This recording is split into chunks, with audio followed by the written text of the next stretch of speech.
प्रणाम, good morning, good morning, good morning सभी को, गुड मॉर्निंग। अपना जीआईटी चलता रहा है ना। तो मैं सिस्टम पे जल्दी लॉगिन कर दिया था, बट वही है ना, कुछ चीज़ें आदत से मजबूर होती है ना, तो आदत से मजबूर वाली कहानी चली। सुप्रभात, सुप्रभात, good morning, good morning, good morning. Thank you very much प्रतिज्ञा, थैंक यू वेरी मच, है ना। सुप्रभात सभी को, गुड मॉर्निंग, सभी को गुड मॉर्निंग सर, है ना। Thank you, thank you, thank you, thank you, thank you, ये सभी को गुड मॉर्निंग। हाँ जी सर।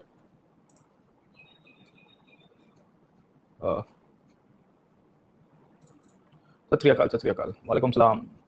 चलिए सर, कल हम लोग महादेव महादेव महादेव सर, है ना, ठीक है। कल हम लोग डिस्कस कर रहे थे रिगार्डिंग मेगालिथिक, और आज फटाफट मेगालिथिक को कंप्लीट करके फिर वेरिक एज में भी जाना है। We are supposed to go to the Vedic age as well. In fact Vedic age का आज ओरिजिन मुझे आपको कवर करवा देना है कि भाई क्या डिफरेंसेस रहे, कहाँ से डेवलपमेंट हुआ सर, है ना। So we are supposed to cover multiple topics. थोड़ी हमारी स्पीड रहेगी आज के क्लास के अंदर, स्पीड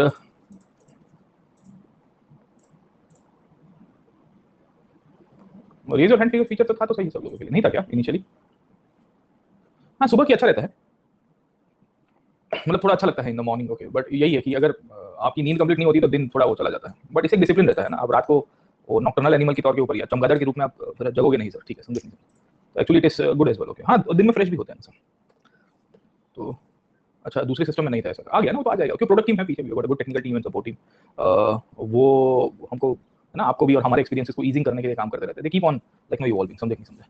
चलिए, thank you very much for joining the classes. तो 6 बजे जग जाते हैं रिवीजन के लिए, अच्छी बात है सर, है ना। देखो, क्लास के पहले रिवाइज करोगे तो ज्यादा ठीक है। मतलब काफी लोग होते हैं जो क्लास के बाद करते हैं, एक होता है क्लास के पहले भी कर सकते हो सर, कि एटलीस्ट आप आधा घंटा देख लीजिए थोड़ा। क्लास के बाद भी आप उसको कर सकते हो, है ना, तो वो आप अपने हिसाब से टाइमिंग वाइमिंग सेट कर दीजिए। But either of the way revision करिएगा ना, revision is the key my friend, okay. जब तक रिवीजन नहीं करोगे तब तक आपके घर में होते रहेंगे, है ना। तो कल चलिए वापस आते हैं, let me come back to this point. हम लोग ने कल के क्लास के अंदर क्या डिस्कस किया था? हमने डिस्कस किया था regarding the megalithic period, right. और मेगालिथिक पीरियड में मैं आपको बता रहा था कि किन किन प्रकार के एडवांसमेंट हुए, और खास करके साउथ इंडिया के अंदर मेगालिथ का इंपॉर्टेंस क्या है, the significance of early Iron Age, right sir, है ना। तो हम लोग चले जाते हैं वहां पे ही सर, है ना। मैंने इनफैक्ट कल वाली क्लास दोबारा देखा, फिर समझ, अच्छा ठीक है। कल वाली क्लास में तो था नहीं, एक्चुअली क्या है कि trends in pottery development in the post Harappan up till the mahajanapadas, हमने कल वही देखे थे, अलग अलग पीरियड में क्या क्या डेवलपमेंट हुए, और फिर लोकेशंस देखी थी। उसमें लोकेशंस में वही यही छत्र एंड अतरंजी खेरा, ये दोनों की दोनों लोकेशन ऐसी है जहाँ पे बहुत सारा इनफैक्ट है ना, आपके क्वेश्चंस भी बन जाते हैं मैपिंग वैपिंग के रिलेटेड। और दूसरा ट्रेंड आपको पता चलता है कि पॉटरी इवोल्यूशन कैसे हुआ सर, ठीक है। तो मैं अभी आपको एनबीपीडब्ल्यू तो करवा दूंगा, वापस आऊंगा ना सर। पीजीडब्ल्यू भी हम लोग देखेंगे लेटर वेदिक पीरियड के अंदर। खाली बीआरडब्ल्यू है, ब्लैक एंड रेड है, जो इमीडिएटली आफ्टर हड़प्पा डेवलप हुआ था, तो उसको हमने तो कल एक ट्रेंड के रूप में ओसीपी ऑक्रे कलर पॉटरी हमने आपको कल के क्लास के अंदर दिखा दी थी सर, ठीक है। खैर, हम लोग चले जाते हैं मेगालिथिक पीरियड के अंदर, क्योंकि ये पीरियड काफी सिग्निफिकेंट था साउथ के अंदर, नॉर्थ के अंदर बहुत सारी देखो, उपिंदर मैम की किताब में बहुत सारी साइट्स दी हुई है, बट आप प्रीवियस के पेपर देखिएगा तो एक स्टैंडर्ड साइट्स के हिसाब से आती है, 2 4 5 साइट्स ऐसे आ जाएगी कॉर्नर वाली। पर ज्यादातर साइट्स में उसमें क्या है कि देखिए, यूपीएससी जब क्वेश्चन निकालता है इसके लिए साइट बेस्ड क्वेश्चन निकालेगा, फॉर एग्जांपल सर, ठीक है। तो यूपीएससी विल मेक श्योर कि वो सबका सब स्टोन एज की साइट्स नहीं पूछेगा, आपको समझ में आ रहा है कि नहीं आपको सर, ठीक है। UPSC will also see that they will be asking the sites of other topics as well, है ना। से फॉर एग्जांपल आप पकड़ने की कोशिश करिए कि जैसे ये एक मैप है, मैं आपको दिखा रहा हूं सर, ठीक है ना। तो जस्ट अ सेकंड, मैं उसको लोड कर देता हूं so that it becomes easy for us to comprehend. अब आप समझने की कोशिश करिए कि यहाँ 20 लोकेशन दी गई है, 20 locations have been given, okay. And ये 20 को अगर आप आइडेंटिफाई करोगे तो उसमें से स्टोन एज की साइट्स कितनी है, पैलियोलिथिक पीरियड की कितनी है, समझ में आया आपको सर, ठीक है। So very limited sites will be there ना, not all sites will be from the stone age only, okay. Some will be from the Harappan period, some will be from the Vedic, Vedic तो नहीं चलिए sir, ठीक है ना, but आपको Gupta period की पूछ देगा, आपको चालुक्यस की पूछ देगा, समझे नहीं समझे, है ना। तो इवेंचुअली मिडिवल की पूछ सकता है, कल्चरल इंपॉर्टेंस की साइट्स पूछ सकता है, आर्किटेक्चर के रिलेटेड पूछ देगा। अब आप देखिए कैपिटल्स के बारे में पूछता है। अब यहाँ पे आप देखोगे तो आपको यहाँ 16वां नंबर दिया गया है, बुद्धिस्ट सेंटर, है ना। तो आप 16वां नंबर यहाँ पे आइडेंटिफाई करिए कहाँ पे है, this is a Buddhist centre, okay. So which will be this Buddhist centre, है ना। 16th नंबर के ऊपर आप आइडेंटिफाई करिए, ये क्वेश्चन कहाँ से आपको निकल सकता है सर, ठीक है। आंध्र प्रदेश वाले रीजन में लग रहा है सर आपको सर, ठीक है। और आंध्र प्रदेश वाले रीजन में लगेगा तो कौन सा होगा, है ना, व्हिच विल बी एक है अमरावती। अमरावती थोड़ा इस साइड आता है सर, ठीक है। अमरावती थोड़ा नीचे की तरफ आएगा, मतलब अगर आप देखोगे ओवरऑल मैपिंग के अंदर, ठीक है, शायद ये अमरावती इसको नीचे की तरफ कंसीडर करता है, ठीक है। तो वहां से आपको पता चल जाता है। या आप देखोगे तो यहाँ 15वां नंबर दिया है, एंशिएंट सी पोर्ट, है ना। अब सी पोर्ट यहाँ दिया गया है, तो ये याद करिए, हमने देखा था पिछले क्लास के अंदर सर, है ना। ये क्या था, एंशिएंट सी पोर्ट क्या था सर, मुजीरिस करके जगह हुआ करती थी कि नहीं थी सर, ठीक है। अब यहाँ बोला गया है मेगालिथिक बरियल साइट, है ना, यही जगह आपको 1 नंबर की साइट, है ना। तो सबसे डाउन साउथ में मेगालिथिक बरियल साइट कौन सी आती है सर, है ना, विच इज दी डाउन, एकदम सी से नीचे की तरफ आप देखने की कोशिश करोगे तो कौन सी दिखेगी सर, है ना। यहाँ पे दिख रही है आपको, तो this is most probably in fact, है ना, यही जगह होगी सर, है ना। तो जड़ी गेन हल्दी करके जो जगह है वो होनी चाहिए। या आदि चंदलूर भी काफी लोग कह रहे हैं सर, आदि चंदलूर होगी 9 नंबर 8 नंबर, है ना, ये वाला सर, है ना। तो this is Adichanallur and one of the oldest site है सर आपकी गेटिंग पॉइंट, है ना। तो ये हमने कल के क्लास के अंदर मैपिंग कराया था, नहीं कराया था सर, ठीक। तो अब देखिए इसमें बहुत सारी साइट्स इसने दी हुई है, मस्की है, ब्रह्मगिरी भी है, बट इसमें आदि चंदलूर आपके साथ लिंक अप हो रहा है। यहाँ आप क्वेश्चन के अंदर भी देखोगे तो आपको सीधा सीधा प्रश्न दिख रहा है कि भाई मोस्ट ऑफ कहाँ गया भाई, क्वेश्चन कहाँ गया, अरे तो बताओ, हाँ ये रहा सर, ठीक है, ये आपको सर, ठीक है। फिर उसी तौर के ऊपर नंबर 5 के ऊपर चले जाइए, you go to number 5, political and cultural centre एक नंबर दे दिया है सर, ठीक है। 5 नंबर के ऊपर यहाँ पे पॉलिटिकल एंड कल्चरल सेंटर क्या आएगा सर, ठीक है। तो मोस्ट ऑफ यहाँ पे बादामी आ सकता है सर, है ना, टेंटेटिवली, क्योंकि Badami was the capital as well, और बादामी के अंदर एक कल्चरल सेंटर भी उभर के आता है, या विजयनगर भी हो सकता है सर, ठीक है ना। So either of the case में as far as I am able to guess the location, थोड़ा बहुत और प्रिसाइज करना पड़ेगा। तो मूल कहने की बात ये है आप लोगों को सर, है ना, कि आप जितने भी टॉपिक्स को देखिए, you try to see sir, है ना, विजयनगर होगा, विजयनगर ही होगा, क्योंकि पॉलिटिकल कल्चर बादामी उतना कल्चर नहीं था। विजयनगर बेसिकली काइंड ऑफ आप समझोगे तो इंपॉर्टेंट, मतलब हम्पी वही लोकेशन आ जाएगी, क्योंकि वहां से इनकी सिस्टम चलती थी, है ना। अब देखिए यहाँ पीजीडब्ल्यू दिया हुआ है 9 नंबर के ऊपर, पेंटेड ग्रेवर की बात की थी हमने सर, ठीक है। अब आप 9 नंबर यहाँ पे देखने की कोशिश करिए कि विच इज दी पॉसिबिलिटी कि यहाँ पे पीजीडब्ल्यू आएगा। सबसे ऊपर वाली पीजीडब्ल्यू की साइट है, मतलब आज के नेपाल वाली जो रीजन होगी वहां पे आपको आइडेंटिफाई करना है सर, ठीक है ना। तो यू सी कि which can be the probable sites जो आपको ऊपर की तरफ दिख रही है सर, ठीक है ना।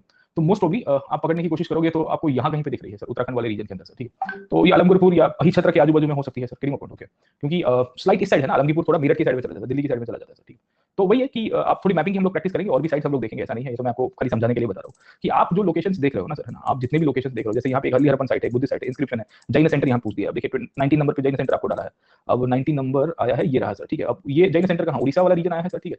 और उड़ीसा वाले रीजन में आपको कहाँ पे जैन सेंटर दिखता है, कलिंग वाले रीजन के अंदर, हाथी गुफा होगी मोस्ट ऑफली, समझ में आया कि नहीं आपको सर, ठीक है। तो आप पकड़ने की कोशिश करिएगा ना कि you will be able to guess it out, okay. देखो मैंने भी मैप मतलब प्रैक्टिस की हुई, एक साल ऊपर हो गया, इसके लिए फिर मुझे भी कभी-कभी वो लोकेशंस में आगे पीछे हो जाती है, मैं पढ़ा रह जाता था। पर मैपिंग में यही है कि प्रैक्टिस से आता है सर, ठीक है। तो हम जितना प्रैक्टिस करेंगे, और फिर लोकेशन हमको टेंटेटिवली आप इसमें से 20 में से अभी भी आप देखोगे ना, खाली इतना हमने ब्रीफ अंडरस्टैंडिंग दिया, उसके बावजूद भी हम लोग उसको आइडेंटिफाई कर पाएंगे कि यार कितना कौन सी लोकेशन है। आप देखो 3 नंबर के ऊपर इसने केव पेंटिंग डाला हुआ है सर, ठीक है। अब 3 नंबर है केव पेंटिंग, अब ये केव पेंटिंग महाराष्ट्र के अंदर आएंगे, कौन से आएंगे भाई, ऊपर की तरफ अजंता आती है कि लोरा आती है सर, ठीक है। अजंता आएगी कि लोरा आएगी सर, है ना, ऊपर है थोड़ा, समझे नहीं समझे, तो अजंता ही होगी मोस्ट ऑफली महाराष्ट्र में सर, ठीक है। केव पेंटिंग के लिए जाने वाली या दूसरी जगह है केव पेंटिंग के लिए आप देखोगे तो ये सातवाहन पीरियड में थोड़ी बहुत हुई थी, बट उसमें उतनी प्रोमिनेंस नहीं है, तो 99% ये अजंता कीर्तिगिरी होगी। फिर थोड़ा बहुत हमको टेक्निक देखनी पड़ेगी इसके अंदर से। तो क्या है कि आप जैसे धीरे धीरे करोगे ना सर, प्रैक्टिस करेंगे, तो ऑटोमेटिकली आपका पिक्चर भी क्लियर होगा, एंड देन टॉपिक वाइज आपको उसके साथ रिलेट हो पाएंगे। अब देखिए इसमें 20 दिया हुआ है, इसमें इसने कैपिटल भी पूछे हुए, दो बार कैपिटल पूछे, इसने 18 नंबर पे भी कैपिटल पूछा है, 20 नंबर के ऊपर भी कैपिटल पूछा है। अब 18 नंबर कौन सा है सर हमारा सर, ठीक है ना, एक क्लास देख लेते हैं। 18th number is over here sir, ठीक है। और 20th नंबर पे भी उसने कैपिटल पूछ दिया, ये वाला भी कैपिटल पूछ दिया। अब ये एक्चुअली कौन सा कैपिटल होगा सर, एंशिएंट कैपिटल करके शब्द दिया हुआ है सर, ठीक है। सो मोस्ट प्रॉब्ली आप पकड़ने की कोशिश करोगे तो ये नीचे की तरफ है, तो ये महाजन पदों में से एक था, तो वैशाली होना चाहिए, क्योंकि मगध थोड़ा इस साइड पे आ जाता है सर, ठीक है। गेटिंग पॉइंट, समझे नहीं समझे, है ना। तो इस तरह से आप आइडेंटिफाई कर पाते हो व्रजीस का और उनका जो किंगडम हुआ करता है। पटना थोड़ा नीचे की तरफ है, क्योंकि गंगा यूं निकलती है ना, गेटिंग पॉइंट। तो वही घुमा फिरा के आप थोड़ी बहुत प्रैक्टिस करोगे, आपको चीजें समझ में आएगी। अब यहाँ पे 12वें नंबर पे क्या दिया गया है, what has been given in number 12, okay. Number 12 के अंदर आप देखिए तो 12वें नंबर पे अर्ली हरपन साइट कोट दीजिए है सर, है ना, मोस्ट ऑफली ना, क्योंकि मोंजोदड़ो आमरी आई, आमरी या कोट दीजिए होगी सर, दोनों में से एक हो सकती है। इवेंचुअली आप देखिए तो ये है, और यहाँ से थोड़ी साइड की तरफ जा रही है सर, ठीक है। एक ही सेकंड सर, है ना, मोस्ट प्रोबब्ली आमरी आनी चाहिए, है ना, क्योंकि इस साइड की तरफ है ना हम लोग सर, है ना। अली हरपन साइड में आपकी आमरी हुआ करती थी कि नहीं हुआ करती, आमरी है सर, आमरी, ठीक है। तो आमरी है, क्योंकि इंडस यूज आ रही है ना, मोहनजोदड़ो के साइड में सर, और Amri one of the earliest हरपन side के रूप में आपको मिल जाती है सर, ठीक है। हाँ, तो थोड़ी ऊपर नीचे आपकी 19वीं सर। तो आप थोड़ी प्रैक्टिस करोगे ना, व्हेन यू विल प्रैक्टिस ना, इवेंचुअली आपको लोकेशंस में आपको कॉर्नर मार्किंग करवाऊंगा कि यहाँ से ये कॉर्नर देखना है, फिर ये कॉर्नर देखना है, फिर इवेंचुअली ये कॉर्नर देखना है सर, ठीक है। ये कॉर्नर देखना है, ये कॉर्नर को देखना पड़ता है सर, ठीक है। इसके साथ हम लोग देखेंगे, तो फिर उसको है ना ग्रिड में ला देंगे हम लोग, इवेंचुअली इसको ग्रिड में ला देंगे सर, ग्रिड बनाएंगे। एक्चुअली दो प्रकार से मैपिंग होगी सर, ठीक है। एक तो पहली मैपिंग जो होगी वो ग्रिड सेंट्रिक हो जाएगी सर। तो हम लोग क्या करेंगे कि लैटलॉन्ग के हिसाब से ग्रिड बना सकते हैं, समझ में आया कि नहीं आपको सर, ठीक है। तो we can actually make a grid from the lat long point of view, है ना। यहाँ से ऐसे करके ग्रिड बनाएंगे पूरी की पूरी के, भाई चलो एक लाइन न्यू बनाई, एक लाइन न्यू बनाई, है ना। और उसके बाद फिर हम लोग डिवाइड कर देंगे भाई कहाँ कौन सी लाइंस आई हुई है, समझे नहीं समझे, गेटिंग पॉइंट ऑफ व्यू। और फिर उसके बाद इजी पड़ जाएगा। तो मैपिंग तो क्या है, लास्ट में करेंगे यार, है ना, फिर आइडेंटिफिकेशन ही करना है, मसाला तो हमारे पास ऑलरेडी होगा, समझे नहीं समझे, है ना। तो उसकी चिंता मत करोगे, आप इसमें से देखोगे ना, तो अभी आज की तारीख के अंदर हमने बहुत ही लिमिटेड पढ़ा है, उसके बावजूद भी we are able to identify at least 50% of the sites, समझे नहीं समझे, है ना। तो it comes up, okay, it comes up with practice, okay. Mapping में इसमें कुछ है नहीं सर, है ना। और पता भी हमको होगी सर। अब जैसे ये 18 नंबर 17 नंबर के ऊपर इंस्क्रिप्शन साइट है ना, अब 17 नंबर कहाँ पे डाल रहा है, ये वाला जगह है सर, है ना। अब inscription site somewhere in the region of Chhattisgarh, 18 number है सर, नहीं ये तो 18 है सर, नहीं 17 ढूंढना है ना हमको, माय बैड, ओके। वेरी 17, हाँ ये रहा सर, ये तक्षशिला है सर, ये है सर, है ना। तो मोस्ट प्रॉब्ली ये तक्षशिला वाला रीजन है सर, गेटिंग पॉइंट, है ना, ऊपर की तरफ है, कश्मीर के इस साइड के ऊपर आपको मिल रहा है, तो ये तक्षशिला ही होना चाहिए सर, है ना। अब तक्षशिला के अंदर के आपको इंस्क्रिप्शंस मिले हैं कि नहीं मिले हैं, तो you find stupa inscriptions over here, है ना, you find stupa inscriptions over here, Gandhara वाला रीजन के अंदर आपको मिल जाएगा सर, है ना, ठीक है। तो ये सब पॉइंट्स आपको मिलते रहेंगे। खैर, तो खाली हम लोग को आइडेंटिफाई करके देखना होगा कि क्या है। 7th number is हरपन site, 7th number हरपन site नहीं, रोजड़ी नीचे की तरफ आता है सर, ये 7वें नंबर पे हम लोग को जो हरपन साइट यहाँ पे दिख रही है, धोलावीरा 90% धोलावीरा के रूप में लिख सकते हैं, या कोई कॉर्नर की साइड इन्होंने डाल दी होगी सर, ठीक है। तो धोलावीरा थोड़ा ऊपर की तरफ आपको मिलेगा सर, गेटिंग पॉइंट, है ना, समझे नहीं समझे, हाँ। तो ये धोलावीरा ऊपर की तरफ आती है, तो यहाँ कोई और भी छोटी सी साइड से इंडस सिविलाइजेशन की, उसमें से इसने निकाल दिया होगा सर, है ना। रंगपुर नीचे की तरफ आता है सर, है ना, रंगपुर और लोथल नीचे की तरफ है सर, धोलावीरा स्लाइड ऊपर की तरफ है। तो there might be some regional sites, okay, हम लोग देख लेंगे उसको लास्ट के अंदर, मैं आपको मैपिंग के अंदर करवा दूंगा। चलिए वापस आ जाते हैं, थोड़ा मेहनत लगेगा इसके अंदर से, but will be able to get the sites, okay. चलो, तो उसकी चिंता मत करिए सर, है ना। Mapping will be eventually completed once will be covering the syllabus, and will be able to see की साइट्स का क्या इंपॉर्टेंस कहाँ निकलता रहता है। चलिए सर, ठीक है। अब जैसे यहाँ 13वें नंबर पे दिया गया एंशिएंट टेंपल, है ना, 13 नंबर कहाँ गया सर, है ना, वेर इज 13th, ये रहा सर, है ना। ये कौन सा है, मार्तंड सन टेंपल है, ये सूर्य मंदिर है मार्तंड का, कश्मीर के अंदर एक ही एंशिएंट टेंपल आया हुआ है, ठीक है। तो क्या कुछ चीजें तो आप देखोगे ना, तो फटाक से आपको क्लिक हो जाएगा, अच्छा एंशिएंट टेंपल कश्मीर एक ही आएगा, मार्तंड टेंपल फटाक से क्लिक कर दो, आगे निकल जाओ। तो कहानी ये सब चलती रहती है आपकी घुमा फिरा के कि ज्यादातर लोकेशंस और साइट्स को आप आइडेंटिफाई कर पाओगे if you do effective mapping and practice के ऊपर से। चलिए, तो उसकी चिंता मत करिए, मैं आपको लोकेशंस के साथ कराऊंगा। जितने भी इंपॉर्टेंट लोकेशंस है, हड़प्पा की ग्रिड अलग से बनाएंगे, पेंटेड ग्रेवर की ग्रिड अलग बनाएंगे, मॉरियस की ग्रिड अलग से बनाएंगे, और फिर सबको ओवरलैप कर देंगे सर, समझे नहीं समझे, है ना? तो then will be able to do it out. चलो वापस आ जाते हैं, हम लोग अभी मैपिंग नहीं कर रहे हैं। एंड मैपिंग क्यों नहीं कर रहे हैं, क्योंकि मैंने आपको बताया कि उसका टाइम है। चलो तो वापस आते हैं, let's come back to this point. तो उसकी चिंता मत करिएगा, हम लोग कल मेगालिथिक पीरियड को डिस्कस कर रहे थे, और मेगालिथिक के अंतर्गत मैंने डिस्कवरी ऑफ आयरन के बारे में थोड़ी बहुत डिस्कशन की थी कि ये अर्ली आयरन एज के कल्चर के रूप में पहचाने गए हैं। इनफैक्ट साउथ इंडिया के अंदर ये मेगालिथिक का डेवलपमेंट होने की शुरुआत होती है, और ये मेगालिथिक का अलग अलग शेप हुआ करता था, साइज हुआ करती थी। कुछ चैम्बर वाले थे, कुछ बिना चैम्बर के थे, कुछ बरियल्स होंगे, और बरियल्स की भी टेक्निक अलग अलग प्रकार से मिलेगी। टोपिकाल, डोलमेन, मेनहीर, कड़ीकाल, इसके अलग अलग प्रकार के प्रकार आपको मिल जाते हैं सर, ठीक है। और इसके अंदर ही आपको एंथ्रोपोमॉर्फिक फिगर्स भी दिखती है, जो मेगालिथिक के ऊपर ही इनफैक्ट बनाई जाती थी सर, ठीक है। अब कहानी ये क्या थी, कल के क्लास के अंदर मैंने आपको बताया था कि ये फ्यूनरल साइट्स भी थी, मतलब दफन करने वाली भी साइट थी, और ये मेमोरियल स्टोन के रूप में भी काम कर रहे थे, मतलब कोई गुजर गया हो तो उसको याद रखने के लिए कि भाई हाँ ये चाचा यहाँ पे थे सर, ठीक है ना। वी फाइंड कि यहाँ पे जॉइंट बरियल कभी कभी मिल जाता है, या एक ही मेगालिथिक के अंदर आपको दो बरियल्स दिखेंगे over period of time sir, ये दर्शाता है कि फैमिली वाले थे, और इसमें आपको अलग अलग प्रकार के बरियल की टेक्निक्स मिलती है। ये नियोलिथिक कैल्कोलिथिक से बहुत अलग हुआ करते थे, और ये आफ्टर लाइफ को दर्शाता है। क्यों? क्योंकि बहुत सारे मेगालिथिक बरियल्स के अंदर वेपन्स, पॉटरी, ज्वेलरी, ये सब कुछ मिला है, ऑर्नामेंट्स भी हमको मिल गए हैं सर, ठीक है। अब सवाल ये आया कि ये मेगालिथिक का ओरिजिन कैसे होता है। अब देखिए, यहाँ से आपको ओरिजिन के ऊपर प्रश्न नहीं आया है सर, ठीक है। आपको इन्होंने जो प्रश्न पूछे हैं, extent settlement pattern, subsistence economy, एक प्रश्न यहाँ से आ सकता है कि भाई उसके उद्भव के ऊपर चर्चा कीजिए सर, है ना। जैसे वेदिक एज के अंदर हड़प्पन की ओरिजिन हमने देखी, वैसे मेगालिथिक की ओरिजिन भी आपको क्लियर होनी चाहिए कि कहाँ से ये प्रैक्टिस शुरू हुई होगी सर, ठीक है। तो इसमें वही हाइपोथेसिस आपको पूरा का पूरा मिलेगा, और हाइपोथेसिस के अंतर्गत ऐसा कहते हैं कि जो नियोलिथिक सेटलमेंट्स हुआ करती थी, नियोलिथिक चालकोलिथिक, वहां से बेसिकली ट्रांसफॉर्म करके लोग आए होंगे सर, ठीक है। तो वी सी दैट अराउंड 1300 के आसपास का टाइम है, मतलब साउथ इंडिया के अंदर जब चालकोलिथिक फेज से ट्रांजिशन हो रहा था नियो चालको से, तब के पीरियड के अंदर ही यहाँ पे डेवलपमेंट हुआ होगा। अब बहुत सारे स्कॉलर्स ये कहते हैं कि ये जो मेगालिथिक बरियल्स है, ये एक्चुअली सेंट्रल एशिया और ईरान के अंदर इस प्रकार की टेक्निक्स उस टाइम पे रहा करती थी, उसके कंटेम्प्रेरी या उसके जैसी प्रैक्टिस है, तो वहां से लोग आए होंगे सर, खैर। बट वो थियरी आज की तारीख में रिजेक्ट कर दी गई है। वी सी दैट जो नियोलिथिक चालकोलिथिक में बरियल की जो आपकी कस्टम हुआ करती थी, या जो रिचुअल्स हुआ करती थी, वहां से ये ट्रांसफॉर्म हुए हैं सर, ठीक है। तो लोकल कम्युनिटीज होगी, उन्होंने अपने हिसाब से इंटरेक्शन किया होगा, डिसाइड किया होगा कि भाई चलिए अब ये गुजर गए तो इनके लिए कुछ करते हैं, ये हमारा राजा जैसा है। अब 1300 के आसपास का पीरियड है, 1300 तक आते आते आपको भी पता है कि पॉलिटिकल स्ट्रक्चर इवॉल्व होने की शुरुआत हो गई है सोसाइटी के अंदर सर, है ना। क्योंकि सोसाइटी में पॉपुलेशन भी है, तो माइट बी पॉसिबिलिटी कि some person who were actually important in the society, उनको इस प्रकार का बरियल दिया गया होगा सर, ठीक है ना। तो पहले से भी बरियल प्रैक्टिसेस थी, आपको हड़प्पीय कालीन सभ्यता में भी दिख रही है, इवन चालकोलिथिक पीरियड के अंदर भी दिख रही है सर, ठीक है। तो मेगालिथिक में भी यही हुआ कि जैसे जैसे समय आगे गया, सोसाइटी के अंदर कॉम्प्लेक्सिटीज आई, लोकल कम्युनिटीज जो अपने यहाँ पे एग्रीकल्चर को प्रैक्टिस करी, और एग्रीकल्चर जब हम लोग इनफैक्ट ना प्रैक्टिस कर रहे हैं, तो जिसके पास ज्यादा जमीन होगी उसका वैल्यू भी ज्यादा होगा, जो प्रोडक्शन ज्यादा करता होगा उसका वैल्यू भी ज्यादा होगा सर, ठीक है। तो काफी सारी चीजें हमको यहाँ पे मिलती है, and this is one of the reasons we see that एक स्कूल ऑफ थॉट कहता है कि जो लोकल साउथ इंडियन कल्चर्स थे उसी के अंदर से ट्रांसफॉर्मेशन हुआ इन द फॉर्म ऑफ मेगालिथिक, और इसी के अंदर फिर लोहा मिलता है। अब देखिए, यहाँ दूसरा एक बोलता है कि ये जो मेगालिथिक का जो डेवलपमेंट है, ये नॉर्थ से आया हुआ है। नॉर्थ से आने का मतलब क्या है सर, ठीक है। एक्चुअली ये नॉर्थ में जब आर्यंस आ चुके थे ना सर, तो उनकी एक ट्रेंड थी जो यहाँ साउथ की तरफ आ जाती है सर, ठीक है। सो दे शोज की नॉर्थ इंडिया या वेस्ट इंडिया, मैंने आपको बताया कि सेंट्रल एशिया के साथ रिलेशन थे, और फिर आपको हॉर्स के काफी सारे बोन्स मिले हैं। इनफैक्ट मेगालिथिक पीरियड में घोड़े के आपको एविडेंसेस मिलते हैं, क्योंकि 1300 का पीरियड है, इवन वेदिक एज के अंदर भी हमको घोड़े के एविडेंसेस मिल रहे थे सर, ठीक है ना। तो ये चीज इन्होंने बताई है, और इसके पीछे का कारण बताया है कि क्योंकि मेगालिथिक बरियल्स आप देखोगे ना ओवरऑल तो पूरे भारत में दिखेंगे सर, है ना, पर प्रोमिनेंटली आपको यहाँ से शुरू होते हैं, जुनापानी से लेके आदि चंदल रूट तक सर, ठीक है। So right from Junapani to Adichanallur route you will find multiple sites and locations over here, जो नॉर्थ से साउथ तक आपको लिंकेज हो रहे हैं। और ये आपको भी पता है कि Vidarbha and Nagpur was the connecting point from north India to the south India sir, है ना, क्योंकि ये जो रीजन है ना विदर्भ वाला सर, वो नॉर्थ साउथ को कनेक्ट करता है, तो वहां से आया होगा, और वहां से आते आते इवेंचुअली फिर साउथ की तरफ पॉपुलर हो गया होगा सर, ठीक है, गेटिंग पॉइंट। तो ऐसे इसके लिए अलग अलग प्रकार के पॉइंट्स कहे गए कि भाई इसका जो डेवलपमेंट है ये नॉर्थ साउथ के अंदर आपको मिल जाता है। अब देखिए, इनके अंदर से हमको रॉक पेंटिंग्स भी मिले हैं, will find multiple rock paintings as well, and this is how we see that ये जो आयरन एज के बरियल्स मिले हैं, जो लोहे का उपयोग हुआ है, इसमें कुछ कुछ प्रकार के फॉरेन और इंडिजिनस मिक्सचर्स दिखेंगे सर, ठीक है ना। No like historian opinion matters like IVC, no यहाँ ओपिनियन उतना मैटर नहीं करेगा, क्योंकि उतनी स्प्रेड नहीं थी, ये तो गिने चुने विस्तार में आपको बरियल टेक्निक्स मिल जाती है इस प्रकार की, ठीक है। सो वी फाइंड कि हॉर्स बरियल का इंपॉर्टेंस दिखेगा, घोड़े का आपको महत्व दिखेगा, और घोड़े के आपको पेंटिंग्स के ऊपर भी दिखती है, आर्कियोलॉजिकल एविडेंसेस बोन्स के रूप में भी मिल जाता है। बट एक इंपॉर्टेंट पार्ट था कि horse was an integral part, and by this time horse might have been used in multiple forms, है ना। तो एक तो ये किसका पार्ट हो गया, ज्यादातर आपको महाराष्ट्र से लेके तमिलनाडु वाले रीजन में, केरला वाले रीजन में साइट्स दिखेगी, ऐसा नहीं है कि खाली यही रीजन में है, फिर मध्य प्रदेश में भी है, नॉर्थ ईस्ट में भी है, कश्मीर के अंदर भी मिल जाते हैं सर, ठीक है। उसमें कर्नाटक में वही ब्रह्मगिरी, मस्की, हल्लूर जैसी साइट्स आपको मिलेगी, जो पहले से स्टोन एज की साइट्स हुआ करती थी, वही आप पकड़ने की कोशिश करोगे तो आपको यहाँ नागार्जुन कोंडा है, अमरावती है, यहाँ पे बेसिकली आंध्र प्रदेश में, एंड विल फाइंड आदिचनलूर, मैंने अभी आपको बताया सर, जो तमिलनाडु की बहुत इंपॉर्टेंट साइट्स है। अब देखो, ज्यादातर साइट्स ऐसी है जो स्टोन और वाटर की अवेबिलिटी वाली साइट्स जैसी होगी, क्योंकि अल्टीमेटली तो ये भले आप हम इसको आयरन एज का कल्चर कहते हैं, बट यहाँ इन्होंने स्टोन का ही यूज के बेसिस के ऊपर अपने कल्चर को डेवलप किया था सर, ठीक है। तो इनकी साइट्स की लोकेशन आपको पता होनी चाहिए कि कहाँ कहाँ पे है, तो आपको दिखेगा कि कहीं ना कहीं वाटर की रीजनल स्ट्रीम्स अवेलेबल। अब ज्यादातर आपको साइट्स यहाँ पे दिख रही है जो पानी की साइट्स के ऊपर है सर, ठीक है। यहाँ पे आप देखोगे तो आपको वाटर की साइट लोकल या स्ट्रीम कोई ना कोई आपको मिल जाएगी आदिचनलूर के आजू बाजू में सर, ठीक है। दूसरा क्या है कि इनको स्टोन भी चाहिए था और आयरन भी चाहिए था सर, है ना, तो आयरन की और भी आपको मिलनी चाहिए कुछ कुछ रीजन के अंदर। So in many of the parts we come to know about कि इनकी आयरन ओर के आजू बाजू में भी आपको लोकेशन मिल जाती है सर, ठीक है ना। अब देखिए, इनकी कहानी क्या थी और इनके फीचर्स क्या थे।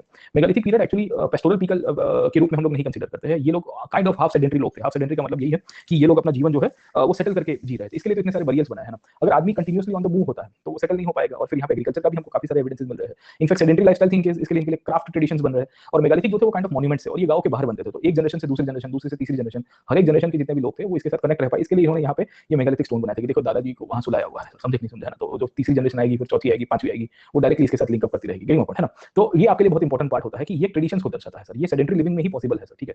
ये सेडेंटरी लिविंग मतलब वही एक जगह पे आप परमानेंटली सेटल होते हो, वहां पे पॉसिबल है। वरना तो क्या आपने यहाँ पे बरियल किया, मेगालिथिक बरियल, आपने यहाँ पे दादाजी को सुला दिया, अब आप निकल गए यहाँ से कहीं और 100 किलोमीटर दूर नोमैडिक लाइफ जी रहे हो, फिर वहां से फिर 500 किलोमीटर आगे चले गए, ठीक है। फिर आपका लड़का लड़की आएगा, बोले दादाजी कहाँ पे थे, तो आप बोलोगे कि बेटा दादाजी को हम पीछे छोड़ के आए, पता नहीं रास्ता भूल गए, but now they living in sedentary area, they know कि ये हम लोग गांव के अंदर रह रहे हैं सर, ठीक है। तो दादाजी कहाँ है, तो बोले गांव के बाहर है, ये बड़ा वाला पत्थर है, एक छोटा वाला पत्थर है, बोले वो किसका है, बोले वो दादी का है सर, ठीक है। तो इस प्रकार की कंडीशन दिखेगी आपको, है ना, कि ये किसका है, ये हमारे सरपंच का था, गांव का जो मुखिया था उसका इनफैक्ट ये बरियल बनाया हुआ है। तो ये सबसे इनफैक्ट हमको पता चल सकता है कि भाई क्या कंडीशंस थी और किस स्थिति यहाँ पे रहती है सर, ठीक है। दूसरा क्या है कि इसके अंदर से हमको जो भी आर्टिफैक्ट्स मिले हैं ना, जो बरियल्स के अंदर से आर्टिफैक्ट्स मिले हैं, ये आर्टिफैक्ट्स में हमको क्राफ्ट टेक्निक के बारे में पता चलता है। तो ये चीज दर्शाती है कि they had divergence of economic activities as well sir, ठीक है। इनफैक्ट नदी किनारे थे तो फिशिंग भी करते थे, थोड़ी बहुत हंटिंग भी थी, जानवरों के आधारित भी अपना जीवन चलाते थे, और लोहे का भी थोड़ा बहुत इन्होंने उपयोग कर दिया है। अब हमेशा याद रखेगा सर, ठीक है ना, always remember this points, okay. इसके फीचर्स आपको पूछ देगा कि what are the features of megalithic culture, इसी को ही आप अल्टीमेटली फिर लिंक अप करके बता सकते हो कि ये फीचर्स के तहत आज के साथ क्या प्रासंगिकता है, संगमरमर के साथ क्या प्रासंगिकता है सर, ठीक।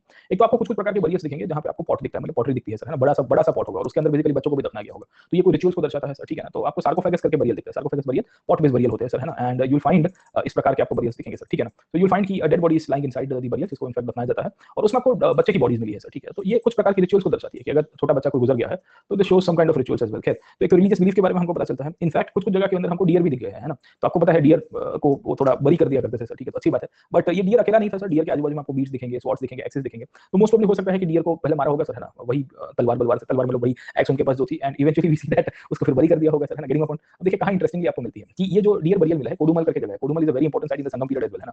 तो आप जब संगम पीरियड में जाओगे, और अभी पिछले साल यहाँ पे काफी डिस्कवरी भी हुई कोडुमल के अंदर, सो यू सी दैट इसके अंदर इन्होंने एक पोर्टल रखा है। पोर्टल का मतलब है कि अगर कोई चीज यहाँ पे बरी कर रही है तो उसमें छोटा सा ओपनिंग रख दिया गया है, सो दैट आप अंदर जा सकते हो, और अंदर जाके इनफैक्ट आप इवेंचुअली उसकी जो भी साफ सफाई करनी, रखवाली करनी, वो सब कर सकते हो सर, ठीक है। तो ऐसा कहा जाता है कि ये जो बरियल टेक्निक थी, ये बरियल टेक्निक के अंतर्गत ये लोग रिचुअल्स भी किया करते थे, so they wanted to enter into the grave sir, समझे नहीं समझे ना। And over period of time यही कोडुमल से जो संगम पीरियड की मैं बात कर रहा हूं उसमें तमिल ब्राह्मी की लिपि भी मिल रही है सर, ठीक है ना। So in many of the grave goods in the Sangam, ये संगम पीरियड के है, मतलब ओरिजिनल साइट तो मेगालिथिक की थी, बट संगम पीरियड में भी एग्जिस्ट कर रही थी, क्योंकि इमेजिन कि how long they were there, है ना। तो आपको जो प्रश्न पूछा था कि मेगालिथिक के संगम पीरियड के अंदर कल्चरल ट्रांजिशन कैसे हुआ, तो वही है सर अल्टीमेटली कल, क्योंकि संगम में भी यही साइट्स आपको मिलेगी, आपको आदि चंदलूर की जैसे स्थल भी मिल जाते हैं सर, कोडुमल भी आपको दिख जाएगा, ट्रेडिशंस आपको यहाँ पे दिख जाएंगे सर, ठीक है ना, गेटिंग ओवर। दूसरी हमको क्या मिल रही है कि ज्यादातर ग्रेव्स के अंदर आपको एक या दो जनरेशंस मिलेगी, है ना, वन और two generations will be there, मतलब फादर सन है या वही एक या दूसरी जनरेशन के अंदर हमको ट्रेडिशंस दिखेंगे। तो खासियत ये है कि एडल्ट मेल बरियल्स आपको ज्यादा दिखते हैं सर, समझे नहीं समझे, गेटिंग पॉइंट। दूसरी कहानी ये है कि ये जो बरियल्स है इसमें अमीर लोगों को दफनाया जाता था, क्योंकि ये बरियल्स के अंतर्गत वी डू नॉट सी कि गांव के सब लोगों के मेगालिथिक बरियल बने, मतलब कितने बने होंगे सर, है ना, 100 200 500 1000, समझ में आया कि नहीं है। ऐसा नहीं था कि 50,000 मेगालिथिक स्टोन्स आपको मिलते हैं एक साथ, अगर वो मिलते तो समझ में आता है कि सोसाइटी बहुत इगैलिटेरियन थी, कि अमीर हो या गरीब, राजा हो या नौकर हो,